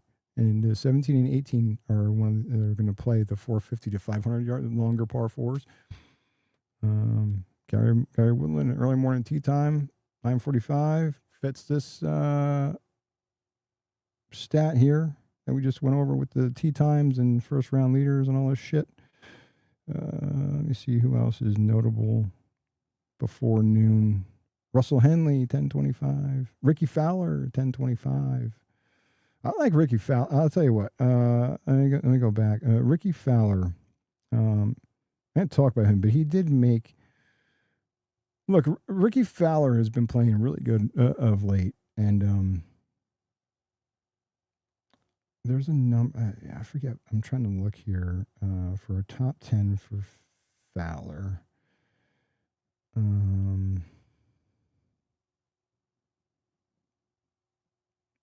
Plus 500 for top 10, including ties. Ricky Fowler. I think he was still plus money at top 22. Fowler. Plus 195 for top 20 for Ricky Fowler. That's a good possibility. That's going to make my card. But again, just to kind of recap some of these leans, names. Sam Burns, obviously. Colin Morikawa. I like his game. I like the fit. I just seem like a bad juju when I jinx the fucking guy because when I bet him, he just shits the bed. But Burns, like his recent form, course history, approach play, the money spot from 150 to 200 yards approach play, Bermuda putting, first round leader price, what did I say, it was 28 to 1. Morikawa, he's a lead iron player, his accuracy, good drives, recent ball striking coming in here. Course history here. Cam Young, look, Cam Young's number is elite tee to green. Got to do better putting. Have another bad week of putting. I mean, look, he's just got to be competent. He's got to be above the Mendoza line for putting this week, and I think Cam Young has a good week. And then there's Siwoo. Cam, we said, is fucking ugly, but it's just almost like impossible to ignore when we broke down his player profile. And then Russell Henley, like we said, Russell Henley is not a sexy pick, but his approach play, his accuracy, scrambling, bogey avoidance, his comfortability putting on Bermuda greens, and then Scheffler, right, 14 to 1 for a first round leader, 5 to 1 for outright. But again, I'm not taking. I can tell you right now, I'm not taking Scheffler for. The number's too short. I'll take him though for maybe top 10, top 20, most likely top 10, maybe in the top 5. Cantlay, look, playoff history is history at Southwind. I mean, he's played great in the FedEx Cup playoffs. Even this year on a down year for Patrick Cantlay, I mean, he's still doing well. And then JJ Spawn, the problem with JJ Spawn is short game, but elite ball striking. Runner up here last year, but what else do I got? Trying to look here. I don't know. All I gotta say, whoever you're taking, I don't bet just because I like the guy. I can tell you, I won't bet. I hate Rory McIlroy. I don't bet Rory ever. But I don't bet guys just because I like them.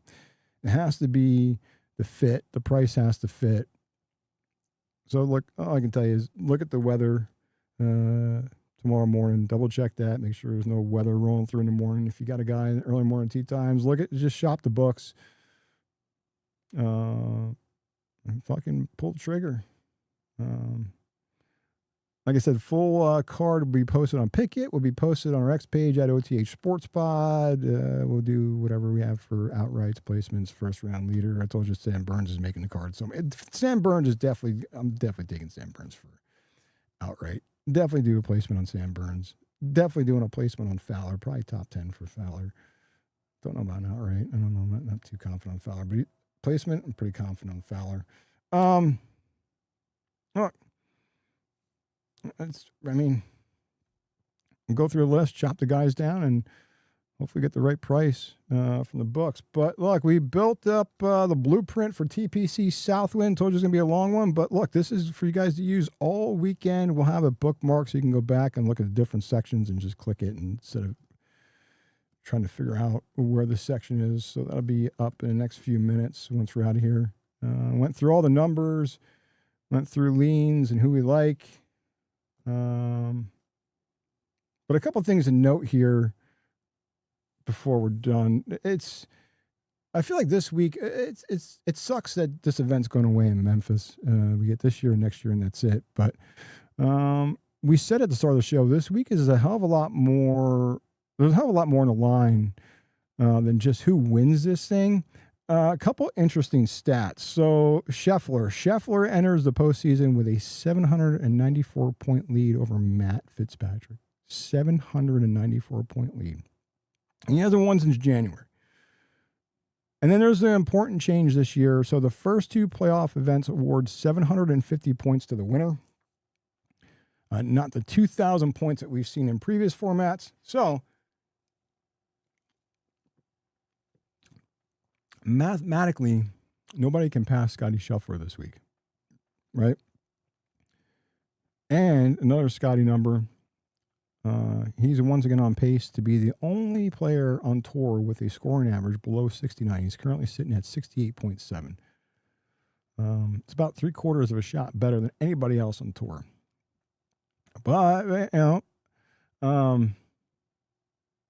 being number one isn't really guarantee anything, right? The other side of that is, in the history of the FedEx Cup, only 3 players have actually won the Cup after entering the playoffs ranked number one: Tiger Woods, Jordan Spieth, and Scottie Scheffler. So 794-point lead. But look, anything can happen.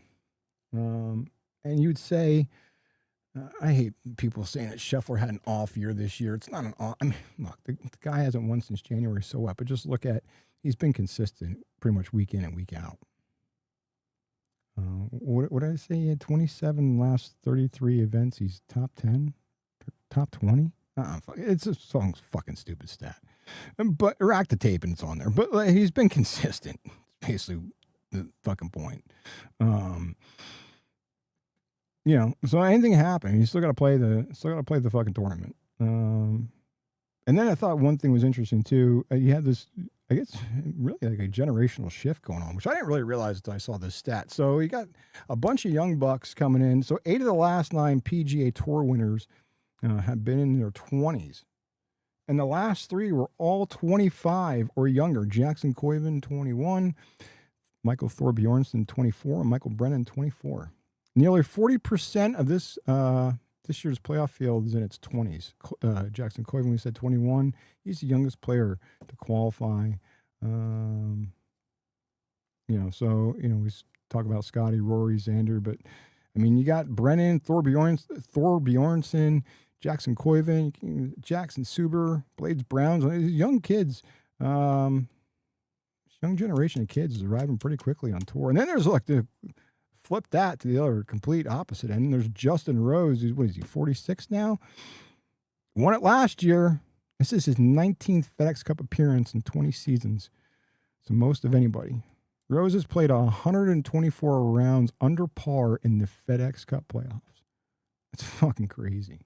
More than anybody since the FedEx Cup playoffs started in 2007.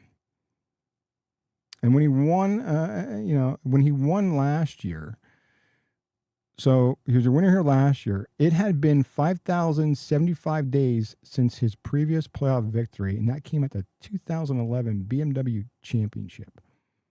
I think that was at Aronimink, actually. That was the longest gap between playoff wins in the FedEx Cup era. So one end, you got 21-year-old Jackson Koiven, the youngest to qualify, and the other end, 46-year-old Justin Rose, trying to run it back this year, and fucking he might. What the fuck is his number? Now I'm curious.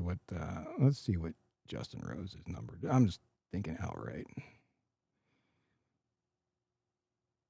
Jesus Christ, this shit. Fuck. I'm still scrolling. Fuck, still scrolling. Justin Rose. What the fuck is? I went past him, I think. Fucking Justin Rose, outright winner, 93-1. That might not be a bad idea. Fuck, he runs it back. 124 rounds under par. I'm going to say 124 rounds under par in the FedEx Cup playoffs for Justin Rose. 93-1 as an outright. Let me see his top 10 for Justin Rose. He might make the card.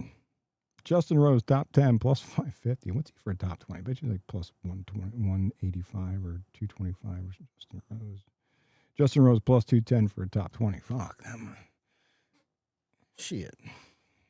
That might be taking a flyer on Justin Rose. Might just talk myself into a fucking bet here. And all right, so Tommy Fleetwood, look, he's been a playoff machine.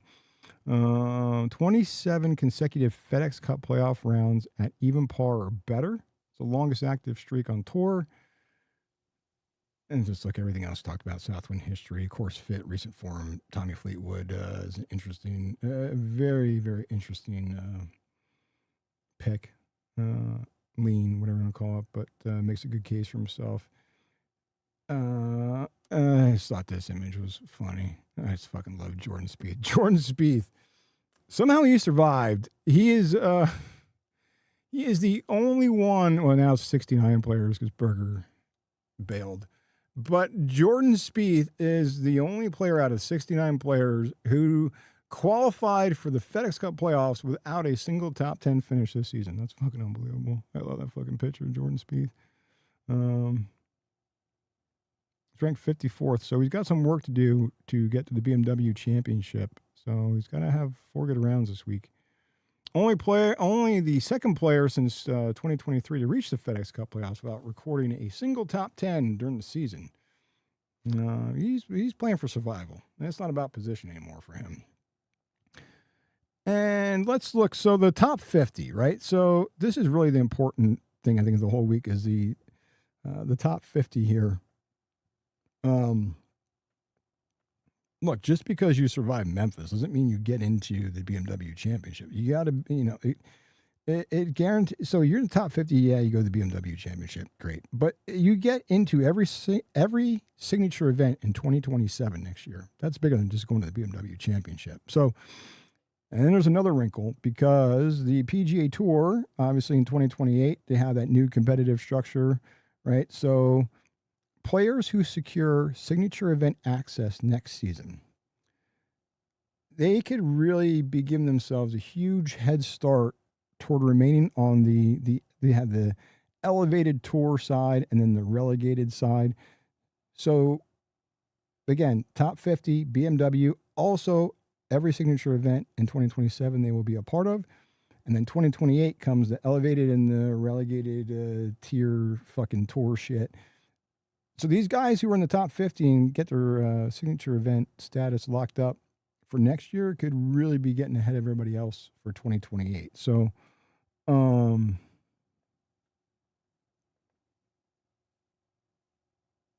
let's see what else I have. I have some bubble. So, of the 50 players who reached the BMW Championship last season, they then got their signature event exemptions for this season, right? So they qualified. Only 3 of those currently sit outside of the FedEx Cup top 90. What that means is roughly 94% of last year's top 50 would currently qualify for the elevated track under that example that they're going to go to in 2028 for the this 2-track elevated and relegated system. So look, it's somebody who, may be standing over a 5-footer or 6-footer Sunday afternoon to trying to finish 49th instead of 51st. They're not just getting to St. Louis for the BMW Championship. It could really affect what happens in 2027 and potentially 2028, right? So a couple guys on the bubble. So a lot of big names in the bubble. Max Homa enters at 52nd. He needs approximately a 2-way tie for 25th to have a chance to move inside. Sungjae Im is currently 53rd. He needs around a 2-way tie for 24th. Jordan Spieth, like we said, he's at 54th. He needs approximately a solo 23rd to move on to the BMW Championship of St. Louis. Shane Lowry, 62nd right now. He might be done after this weekend. He needs a 2-way tie for 11th. I don't know. I don't see that happening. Maybe, but it just recently hasn't been playing well. And then Jackson Koiven, who's right at the cut line to get in here. He's sitting at 70th. He needs approximately a 2-way tie for 7th to move on to the round of 50 and go to St. Louis for the BMW Championship. Right? And because the playoff points aren't quadrupled anymore, making some massive Sunday charge up the standings becomes a lot harder, right? So historically, almost 4.5 players move into or out of the top 50 during this tournament. Now, the exception this year is that number could be roughly cut in half because the point structure changes, right? And everybody starts at even field, right? Right. So it's not like you're giving Scheffler like fucking 10 strokes and shit, right? So, and then there's Sungjae Im streak, which is an interesting bubble story. So Sungjae Im has made the Tour Championship every year of his PGA Tour career, 7 years, which is 7 trips to Eastlake. But right now he's on the outside looking in, sitting at 53rd. So he's got some work to do to potentially get there and keep that 7 consecutive years of getting to the Tour Championship, to keep that streak alive for him. So again, we said he needs roughly a 2-way tie for 24th. So he's Sungjae Im currently on the outside looking in. So look, you got some guys who might be fighting for tour cards, and they need look at Xander Schauffele. I mean, he's just trying to get back to where he was playing at before. Would he have a rib injury, I think? And then there's Cantlay. We said Cantley's had an off year. He's outside the world top 40 for the first time since 2017 for Patrick Cantlay. And he's only sitting 17th in the President's Cup standings.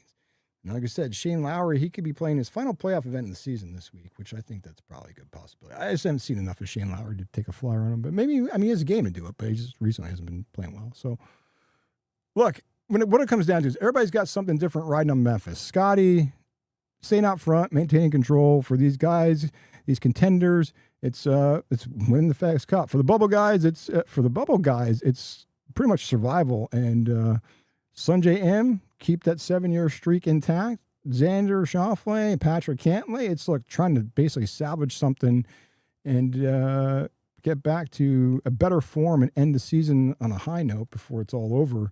And look, the young guys are saying, hey, look, next generation isn't coming anymore. We're already here. So, I don't know. I think this tournament's a lot more interesting than what people give it credit for.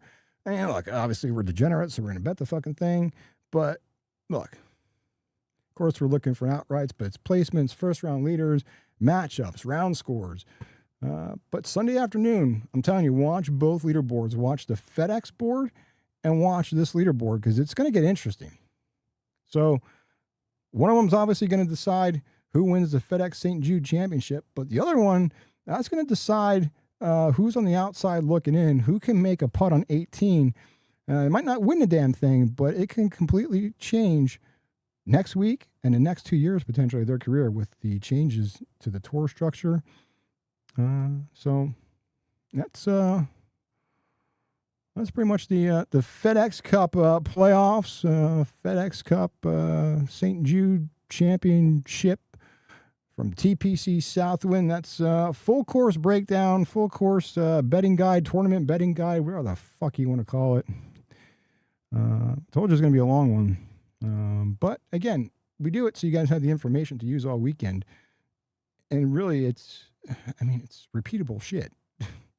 Just go back and rack the tape and watch the replay, and we'll have the chapters posted.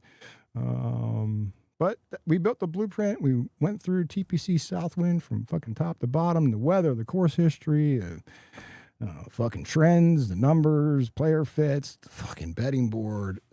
So, look, we'll go back through the numbers tonight, put it through the fucking flux capacitor, and spit some shit out, and everything will be posted on Picket and on X at OTH Sports Pod, and see if we can get an edge with those Thursday early morning tea times, potentially. But that's it. That's a wrap. That's the official FedEx St. Jude Championship betting guide. So, look, found us after the live show. This betting guide does not expire after tonight. Let's say Thursday, Friday, Saturday, Sunday, come back to it. We built the blueprint. Now you just got to take it and use it. And we'll be here the next 4 days to go through any changes and see if anything changes, the weather, the course, who knows. But look, if we helped you at all tonight, if you found an angle you didn't have or found an edge, maybe a player you didn't think of looking at, look, do us a favor, hit the like button, subscribe to Off the Hook Sports, turn on notifications, follow us on X at OTH Sports Pod, share the show with somebody who bets golf like us degenerates here. Every like, every subscription, every share helps us keep building this thing the right way. Come for the bets, stay for the hang. And if you're not using Picket yet, come on, get the Picket app. Download the app. It makes it so much easier. Put in code OTH. You set up your account, sync your books. Keep track of all your friends, all your bets, all the action, all the line movements, all right there at your fingertips with Pickett. And you can follow the card once everything's locked in. And big show back here tomorrow, 4th and Goal. Our NFL Division Series keeps rolling on. Big show tomorrow. Dustin Sweetelson from VSiN will be here tomorrow afternoon, 4 p.m. Eastern Time. We are breaking down the NFC East Division, betting angles, all that shit, preseason win totals, everything. He'll be here going through that, the roster schedules, win totals, everything with Dustin Sweetelson from VSiN tomorrow, 4 o'clock, right here on X and YouTube. So come join us. We only have NFC East, and we have the NFC South and AFC South, and that's it. The rest of them are on our YouTube page at OTH Sports Pod, 4th and Goal playlist. Check it out. Apparently, this is the part of the night where executive management's had enough. Mookie and Nash approved absolutely nothing of tonight's bets. They've said my shift's over, or they've been compensated in treats, and they slept through pretty much all the golf analysis. Now they want to walk. A late-night walk session after dark. So can't keep them waiting. I'm Tommy Trends. My executive producer is Mookie Nash, waiting for a walk. It's Off the Hook, sports talk that pays off. This has been Tee to Green. Remember, the sports books don't give refunds. Do your homework. Shop the lines with Pickett. Never stop looking for an edge. Good luck with your bets. Good luck in the FedEx Cup Playoffs. Let's cook the books. Cash some tickets. We're back here tomorrow, 4 p.m. Eastern. Dustin Sweetelson, VSiN, NFC East Division. We'll see ya. And out the window. Good night.